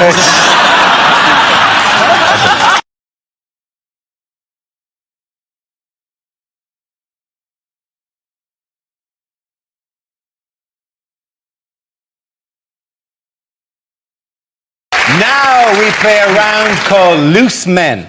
This game involves Andy, Rod, Tom and Russell. So if you could make your way to the performance area, please. This is where we test our performers' stand-up skills. We spin our news generator, it settles on a topic, and anyone can volunteer jokes about the chosen subject. The winners and the people I judge should produce the funniest stuff. Okay, here we go. Let's spin the wheel. The first subject is credit crunch. Who wants to come in on that? Andy Parsons. Now, the government have got this idea that what they want to do is bankers who've lost their jobs, they want to retrain them as teachers, but in half the time it would normally take to train a teacher. I bet the teachers are happy about that, aren't they? Hey, these people were crap at banking, the chances are they're also going to be crap at teaching, and they'll be even crapper if they're trying to train them in half the time it would normally take. Yeah, these people, right, surely it'd be better to retrain them as bankers. That is what they were crap Well done, Andy Parsons. Okay, let's spin the wheel again. The subject is eating out. Who wants to talk about that? Rod. I ate out the other day.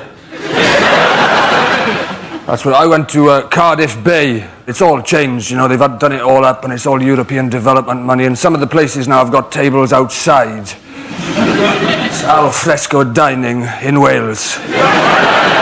Just taking the piss. I think I tried to have a Twixt on a bus stop a few years ago down there. It was too wet to eat. So everyone's pretending it's Madrid down there. You know, your soup bowl's filling up faster than you can eat it. I didn't get past my starters after 7 hours of soup and rainwater. I gave up. Everyone's pretending it's Madrid. Honestly, your soup bowl's filling up. There's waiters with frosted eyebrows fighting their way to the tables going, spaghetti carbonara, spaghetti carbonara. I'll get another one, I'll get another one. Rock'n'roll. That leaves us with Tom and Russell. Let's spin the wheel. The next subject is extreme sports. Who wants to come in on that? No, Tom. why not? I went skydiving. I don't know if anybody here has ever gone skydiving, but if you haven't gone, I'll tell you what they do. They give you a couple lessons, then they bring you up into the plane, and you're not allowed to jump out of the plane on your own because it's too scary. So what they do is they hang you off the wing of the plane, which isn't scary at all. And the guy inside, he yells, "Let go!" 3 times. Then he gets mad. Starts kicking your hands. 'Cause I'm not letting go.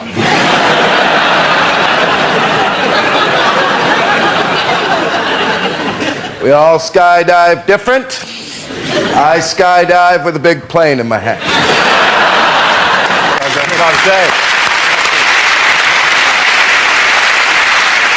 Okay, Russell, let's see what you've been left with. Let's spin the wheel. Topic is families.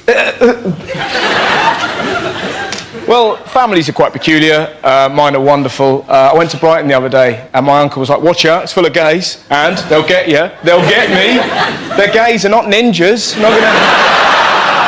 I'm so glad that I was raised by lunatics. I remember one of the weirdest stories I had happen to me when I was little. I was 8 years old. I was in Lanzarote. I just put some rubbish in a bin. I came around a corner and I was confronted by 2 werewolves, right?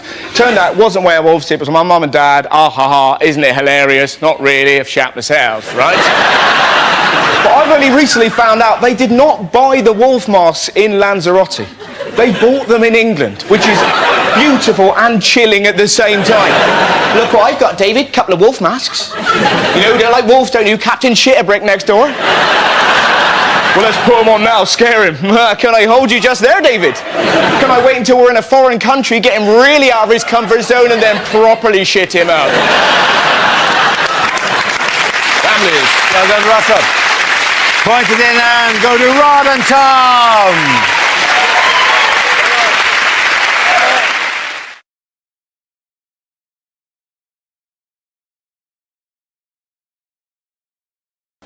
unlikely agony aunt letters. Dear Deirdre, I have recently become obsessed with a woman and begun stalking her. Look out of the window.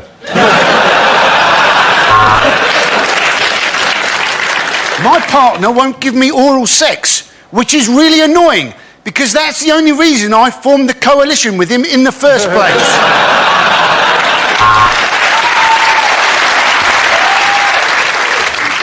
My wife says I don't feel anything, which is a problem.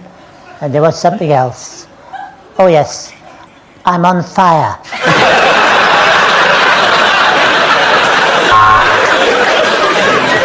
I'm 26, my girlfriend's 36. Is 10 years too big an age gap? Because her daughter's 16, she's a right little soul.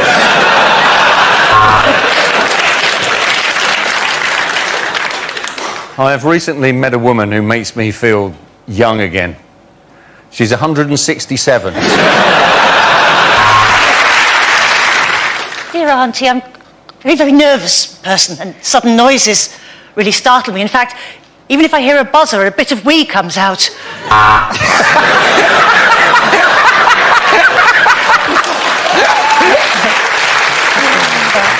My mates are all getting into drugs, but I don't know what to do. Should I charge them mates rates or just normal prices? Dear Deirdre, I am a control freak. What should I do? I'll tell you what I should do. I am 96, but I'm convinced that young women fancy me. Do I have penile dementia?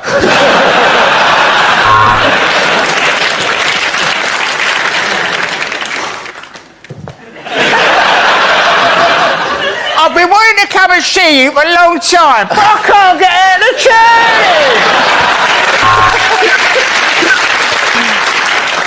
I am a man trapped inside the body of a woman.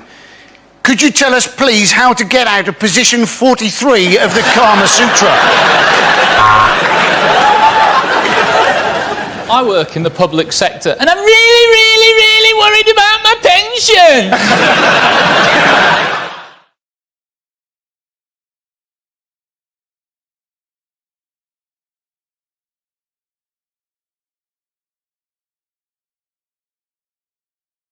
What have the government changed their minds about? The one this week is rubbish collection. They said that there would be rubbish collection once a week, and now they've gone back on that. It's going to be once a fortnight. I've absolutely no idea why people are worried about their bins being taken away every week, because if you live in a city, a fox will take your bin away every night. This is the thing, it's a big thing, the urban foxes, or as they have them in Kensington, the urbane foxes. So I said to the rabbit, I should run if I were you, my young friend. Do not say to bandy pretty words with me, I shall have your pelt for a smoking jacket. Who was the man who announced this policy, though? A man by the name of Eric Pickles, yes. who basically said it was the right of every Englishman to have the remnants of his chicken tikka masala to be able to put them in a bin without having to wait 2 weeks to have them collected. Have you seen the look of that man? That is a... How would he know? There we go. That is a man who has no concept of leftovers whatsoever. Do you think that when he said the remnants, he meant like that tin container that they got delivered in? Honestly, he would have eaten that. He would have eaten the bag it came in. He would have eaten the receipt and the leaflet with the new menu on it. And the delivery boy only got away because he was on a moped. Nice.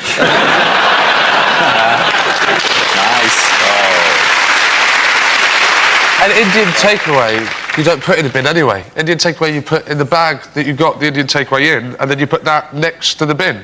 You don't actually put it in the bin, so it doesn't matter. And surely it gets in the bin eventually. Surely the bag that the takeaway arrived in that contains the ticket, where does that go? I really need to clean my house. Do the foxes actually ring your doorbell and go, can we just come in? Because you can smell under the door that this is going to be great. Can we just leave for an hour? I think you've kicking me out. It is also one of the big advantages of a wheelie bin that you can do a U-turn in it. And racing. Have you ever done that? You ever done racing wheelie bins? No, I haven't. Well, you put a child in each wheelie bin. They're quite deep wheelie bins. How old is it? Exactly, yeah. They don't need to be seeing anything. You can have the lids closed. Do you even have to move, or do you just close the lid and go, oh, here we go, oh... And when they're sick, it's quite useful they're in a bin, to be honest. By the way, this is all a very funny chat about wheelie bins, but we're not saying you should really put children into a wheelie bin.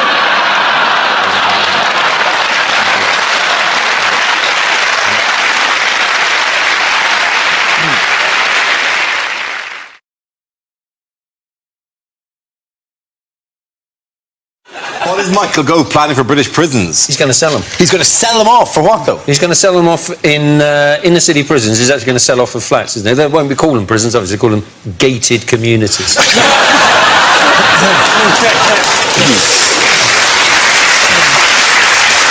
I only hope that the viewing starts early and there's people, middle-class couples looking around going, oh, yes, no, we'll knock through here. And there's a bloke going, try that. Already is, though. He's trying to reform the prisons after he turned the school system into the prison system. Yeah. You get, sometimes when I'm sitting next to Rob, I feel like a bus driver with a guy just standing up front talking to me. Another thing, and you know how you stop yourself falling over if you're doing that? You've got to really just spread your legs across. In France, is it called doing a bit of cross-on? Doing a bit of porridge, isn't it? Oh, porridge, sorry, yeah. Oh, sorry, I forgot. I wasn't in my world. I bought Alpen the other day without added sugar. I was really sick. It was like eating the bottom of the hamster cage. How do you know that? Because I was really hungry one morning and I didn't have A lot of prisons are more independent now anyway. Broadmoor, Strangeways, Australia.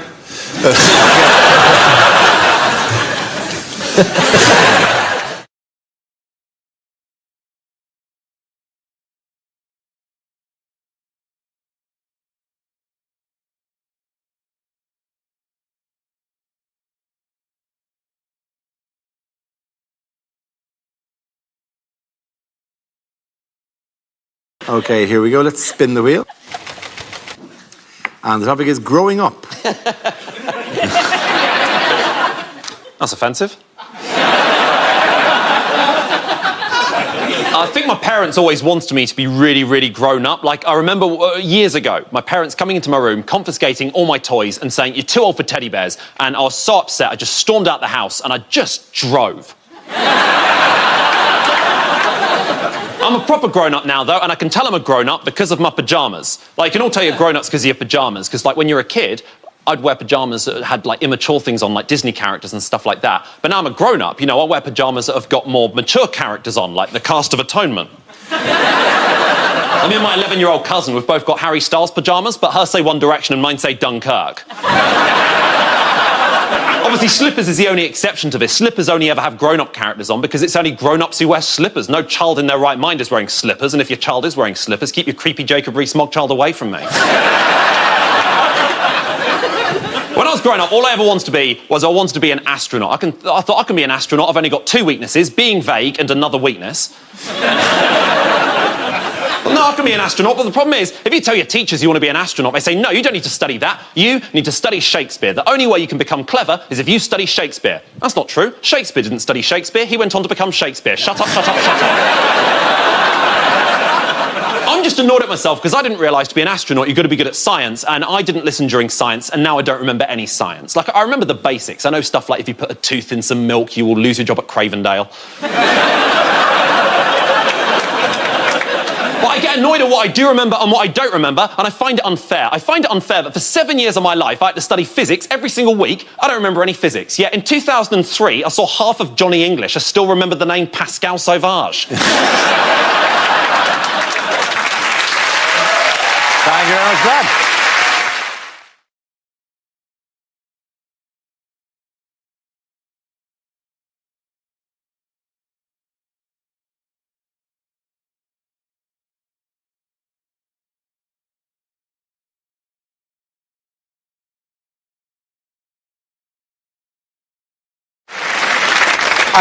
Of all weeks, this week where there's been a bank holiday in England would be a very good week, because I would imagine up and down the streets of England there have been millions and millions of bins left out for 24 hours because people forgot, because it was a bank holiday, that the bins would be collected a day later. I don't know if you drove to any street at night, there are loads of bins out that people forgot, because we're stupid, and frankly we pay money so that you do it, so that I don't have to worry about that, and the bin fairies will come along and make the rubbish go away. Can I check something? Are you only supposed to put your bins out, what, on a certain day or something? Yeah, that is the way it works. You're not supposed to leave the bins out and after every meal walk out with a plate and just scoop them into the plate. Well, there you go, that's what a maverick I am. I'm having 3 shits a day and I'm putting my bins out whenever I want. Nobody stop me. And you realize that, like, people in your street are getting more and more hostile with you? Yes. Yeah. I thought it was my appearances on this. You're probably quite charmed by that. But the fact that you just pile up household effluence. What if the time that I'm supposed to put my bin out, I'm having one of my 3 long shits? Where are you having long? It's not like a mail train where, like, you have to hold your bin out at exactly the right moment.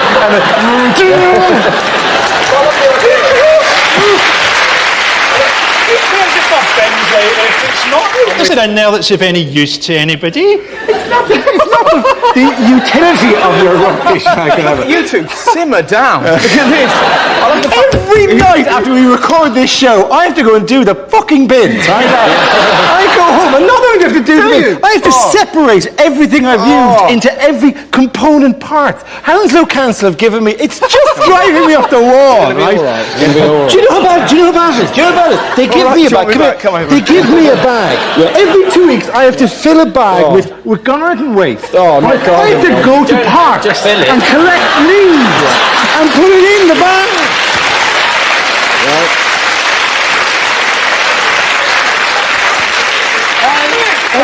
There's no reason you shouldn't put your bins out whatever day you like, because you're enormous. If I was you, I'd just pour everything out the top floor window, and when someone turned up to complain, I'd say, yeah, what about it? I look like I was created in a science accident.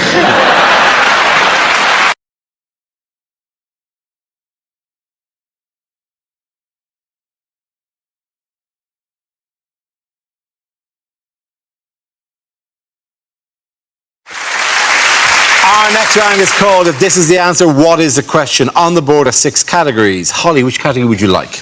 Please, may I have home news? Okay, home news it is. The answer is poultry, axes and pills. What is the question? Is this the ingredients for the hardest ever episode of Ready, Steady, Cook? Is it what gave my sister the hen night she wasn't expecting? Is it what 3 things are inadvisable to smuggle up your arse? What are the only 3 ways I can still get the horn? What is the actual title of an aisle in Aldi?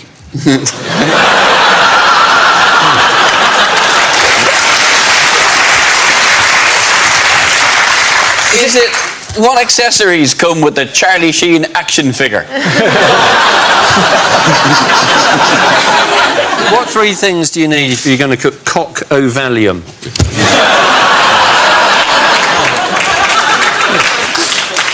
Is it a night out of Bill Cosby? Is it what respectively makes you a threat to vegans, trees and headaches?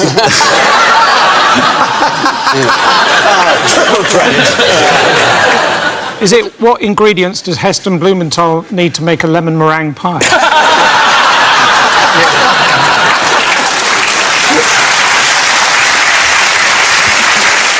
What are the only 3 things the BBC haven't managed to build a bake-off style show around?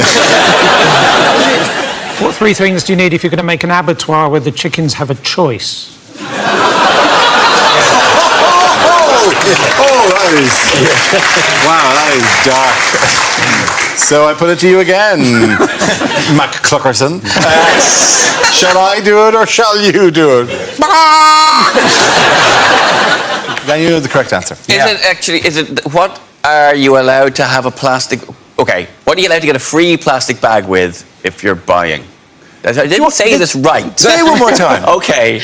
Because it's really technical. Because it's like, What are you allowed? What? No, I can't do it. You have all the bit. What does it? What are the exceptions? Okay, I've got it.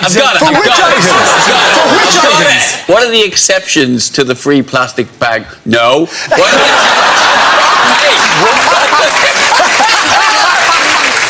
Yeah, I've got it. What 3 products would exempt you from the 5p charge on a plastic bag? That's absolutely right. I was going to say that.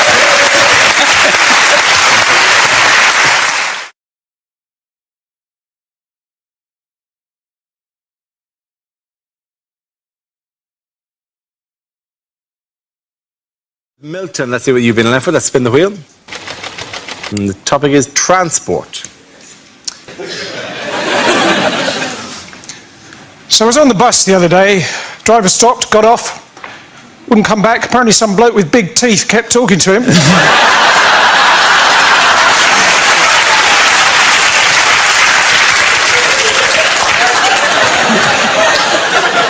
Before that, though, I overheard a mermaid on the bus.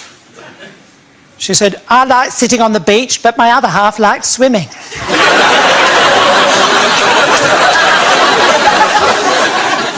Anyway, reading between the lines is dangerous if you're waiting for a train. Anyway, I did a show in Liverpool recently, and afterwards a bloke came up to me and said, hey, listen, I want to talk. I said, well, just keep practicing.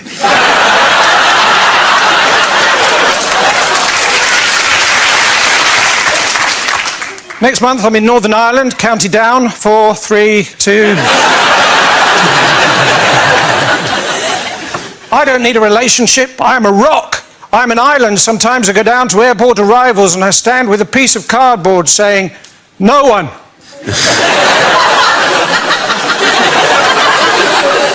Well, I did that until I had to give a lift to a Mr. Noon.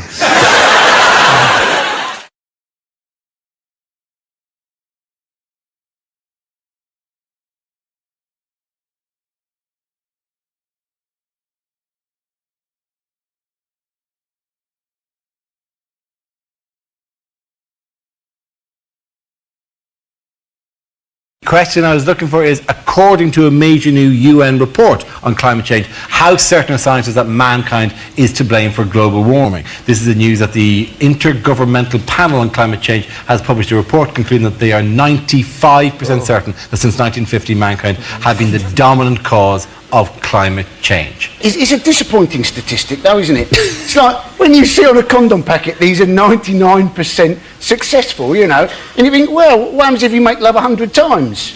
You know, you're thinking, maybe I need to keep count. Well, Andy, someone knocks on your door and gives you a prize.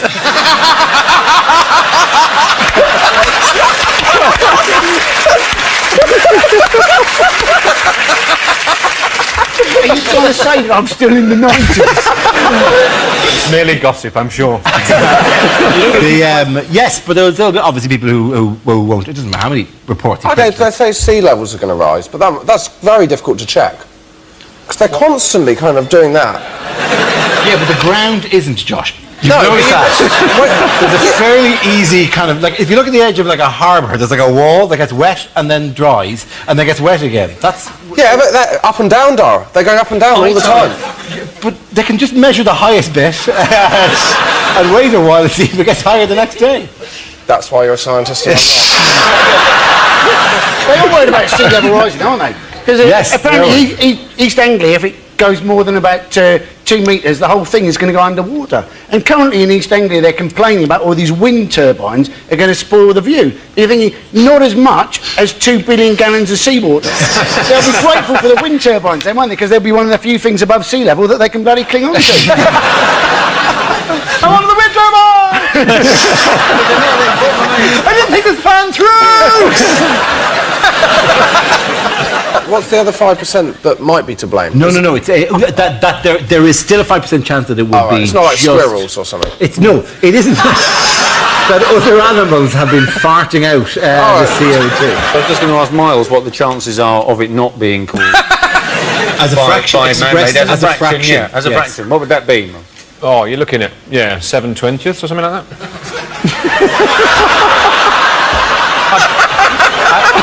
I'll be honest, I was quite surprised when you got to the end of that question and it was directed at me, and I may not have listened to some of the words involved in the sentence before my name came up, but I suddenly realised you were looking at me. This keeps happening on this show. You're all talking about, I mean, God knows what. I look up and my dear colleagues are expecting me to join in. So, have you put a bet on yourself to throw Mock the Week? So what plans are there to possibly counteract this? If this is the case, what's the plans to counteract A cooling off period. What, would you can tell everyone just to calm down for a while? Yeah. In my experience, these things sort themselves out. And the mirror, have you seen the mirror in space?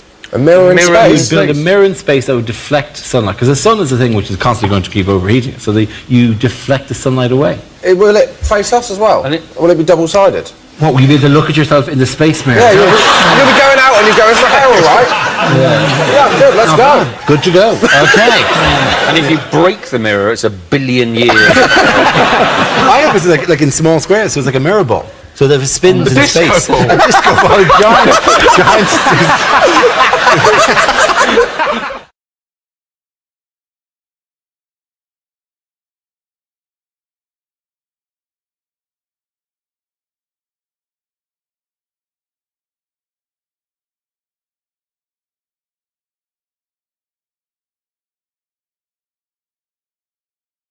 Next topic is unlikely things to hear in hospital. We need a drip. Somebody get me Michael Gove. Now, the good news is your blood results have come back clear. The bad news is blood shouldn't be clear. Oh my God, yay, £350 million. Great news, thanks.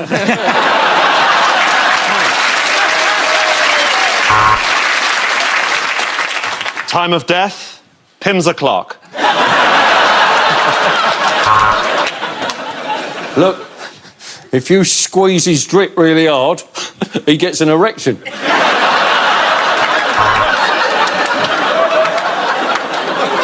I'm a junior doctor and I get paid enough.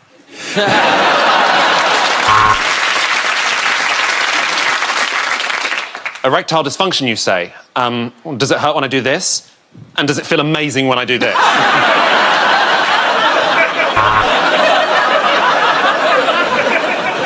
Now, you have pneumonia. Would you like to keep that or gamble for the big prize? I remember when my dick looked that young. I am the leading gynecologist in this hospital. I work in the cafe, but I'm a bit of a legend.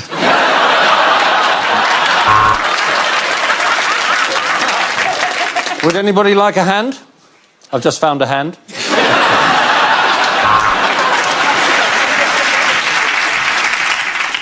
You have cancer. Sorry, you're having a cancer. Your baby is due July 15th.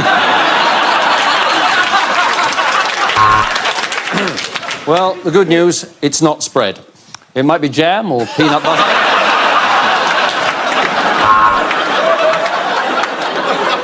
I see you. I see you. No, can you tell me the way to the ICU? We've had a look at your X-ray, and what we've found might alarm you. There's a big skeleton living in your body. Yes, I think it's a curvature of the upper spine, but it's just a hunch.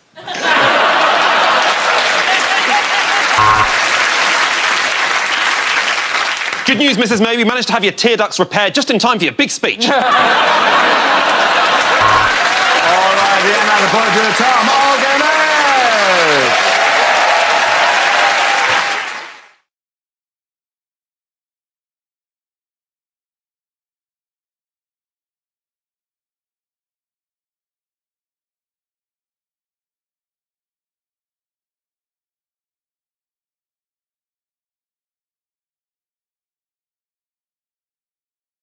We start with a round called If This Is the Answer, What Is the Question? On the board are 6 categories. Ivo, which category would you like? I would like home news, please, Dara. Home news it is. The answer is 1 year. What is the question? What would be an appropriate prison sentence for people who use the phrase hollybobs? Not the answer, but I'll take it. Is it how long the BBC have left now they've lost Bake Off? And the clock is already ticking. Yeah. Is it in a Wetherspoon's kitchen? What is the chef's equivalent of the 5-second rule? Is it Southern Rail's estimate for a London to Brighton journey?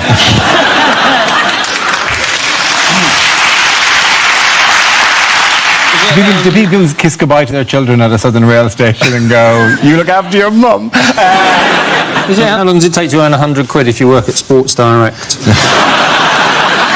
How long does it take a YouTube clip to buffer at my parents' house? Is it... How long would Charles Manson have gotten in prison if he'd been a promising swimmer? Yeah. Bit of politics. How long does Jeremy Hunt want junior doctors to work per week?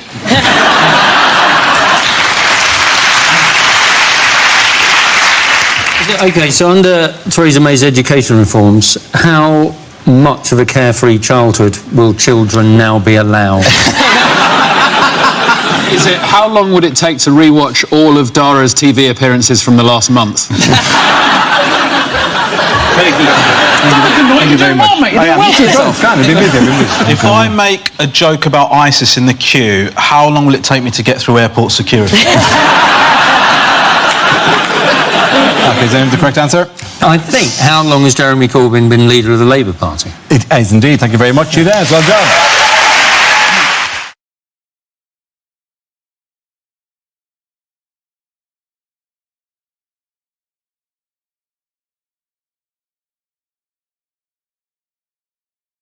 In other news, who has gobbled up Cadbury this week? Kraft, yeah. Yes, indeed. Kraft, whose only contribution to human progress so far is the invention of cheese that can also be used as a bookmark. The guy who invented Kraft, I think, was like John Kraft or something. His original job, where the company built itself, he was a door-to-door cheese salesman.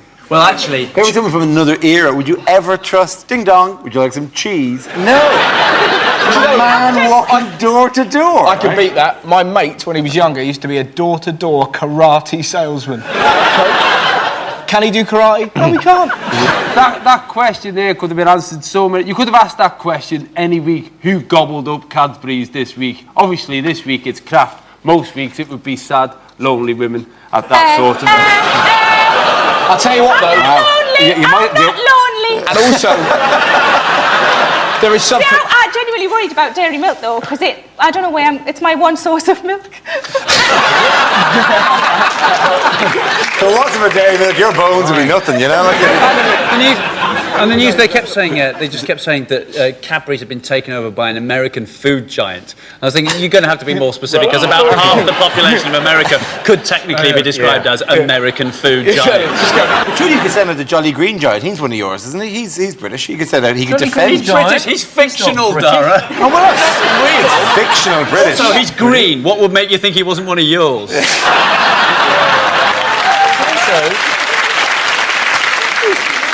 It was more the smugness of him, to be honest. It was more the Green Giant. Fuck you, you prick. What would be great if when Cadbury shuts down, if just a load of Oompa Loompas come out of the gate like that. I was actually shown round the Cadbury's factory just south of Did Willy Wonka take you? And basically what happened was, you'd think when anybody works in a chocolate factory probably wouldn't be that interested in the product because they're around it 24 hours a day. I was shown round by 4 of the largest ladies I've ever met. And their job was the milk tray would come on a conveyor belt and any imperfect ones that came along, they had to pick them out. And they'd literally go, that's not perfect. That's not perfect. Right. And the brilliant thing was, if everything was perfect for about 5 minutes, they'd just stick their finger in one and go, not perfect. Can anyone worry about British institutions becoming foreign when the royal family have been German since 1700?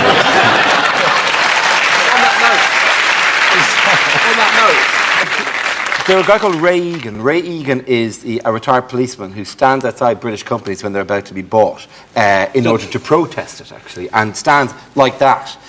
Dresses up as John Bull, Kraft. What I love about it is the fact that he goes, hey, hey, not just Kraft go to hell, but hey, so Kraft will turn, yeah? Go to hell.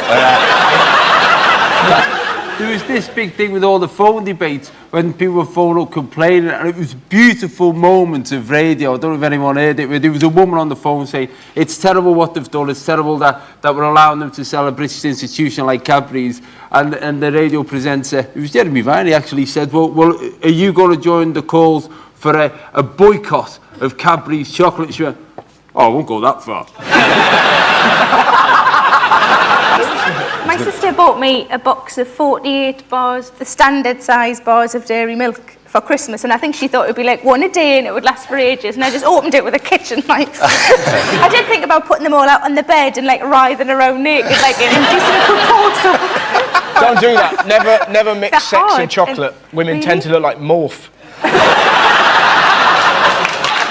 Okay, getting that round before we go to John and Andy.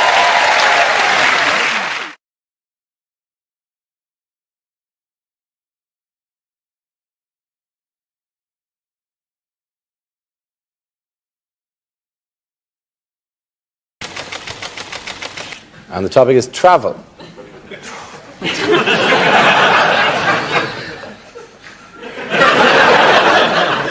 I've just come back from Australia. While I was there, I learnt some Aboriginal words like boo, which means to return, because when you throw an ordinary meringue,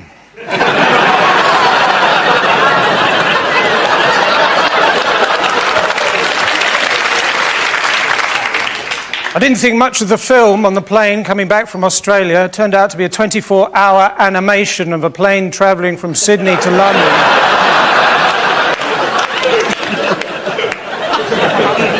Whatever you do, don't go and see Time to Destination.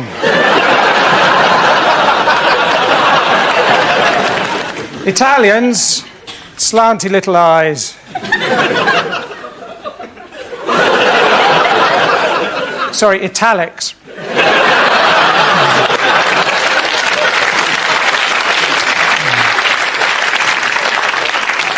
Just come back from Dartmoor, where I spent 3 days shooting at life-size models of Sarah Ferguson and Princess Diana. Got nothing against them myself, it's just they made it part of the Duke of Edinburgh's awards scheme.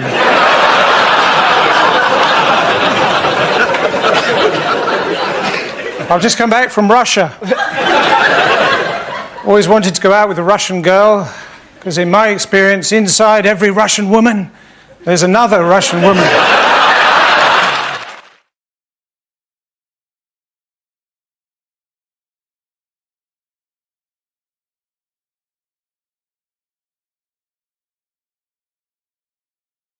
Okay, here we go. The first subject is lines you wouldn't hear in a TV detective show. The suspect has got a gun, but it's okay. Gaz has arrived and he's brought chicken and a fishing rod.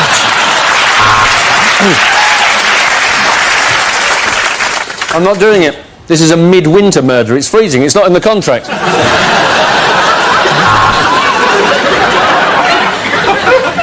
And as you can see from the samples we've taken that we've scraped from under her fingernails, she was manky.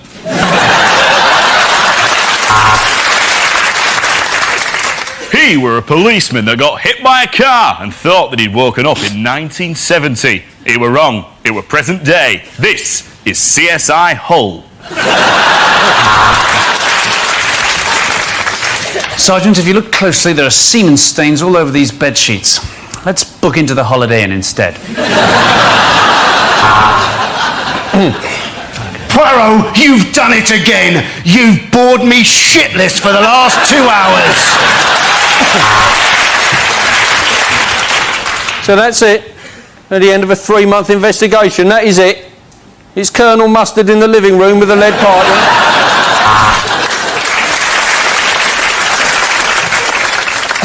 Inspector, has anyone ever said that you look an awful lot like David Jason from Only Fools and Horses?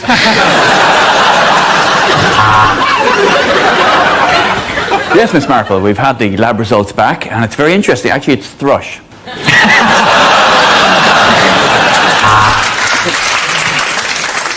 He fits the profile. This is going to be a really boring episode of Hole in the Wall.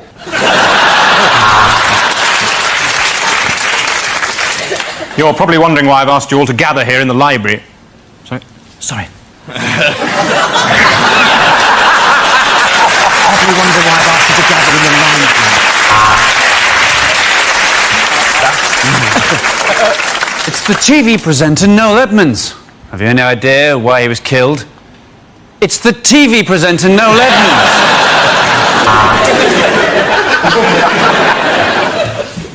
Ken Stott is Detective Inspector David Sod in Sod's Law.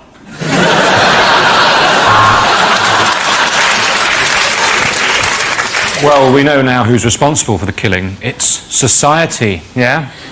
Yeah, you want to think about that,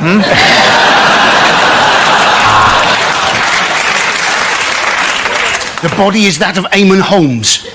We may need a little more chalk.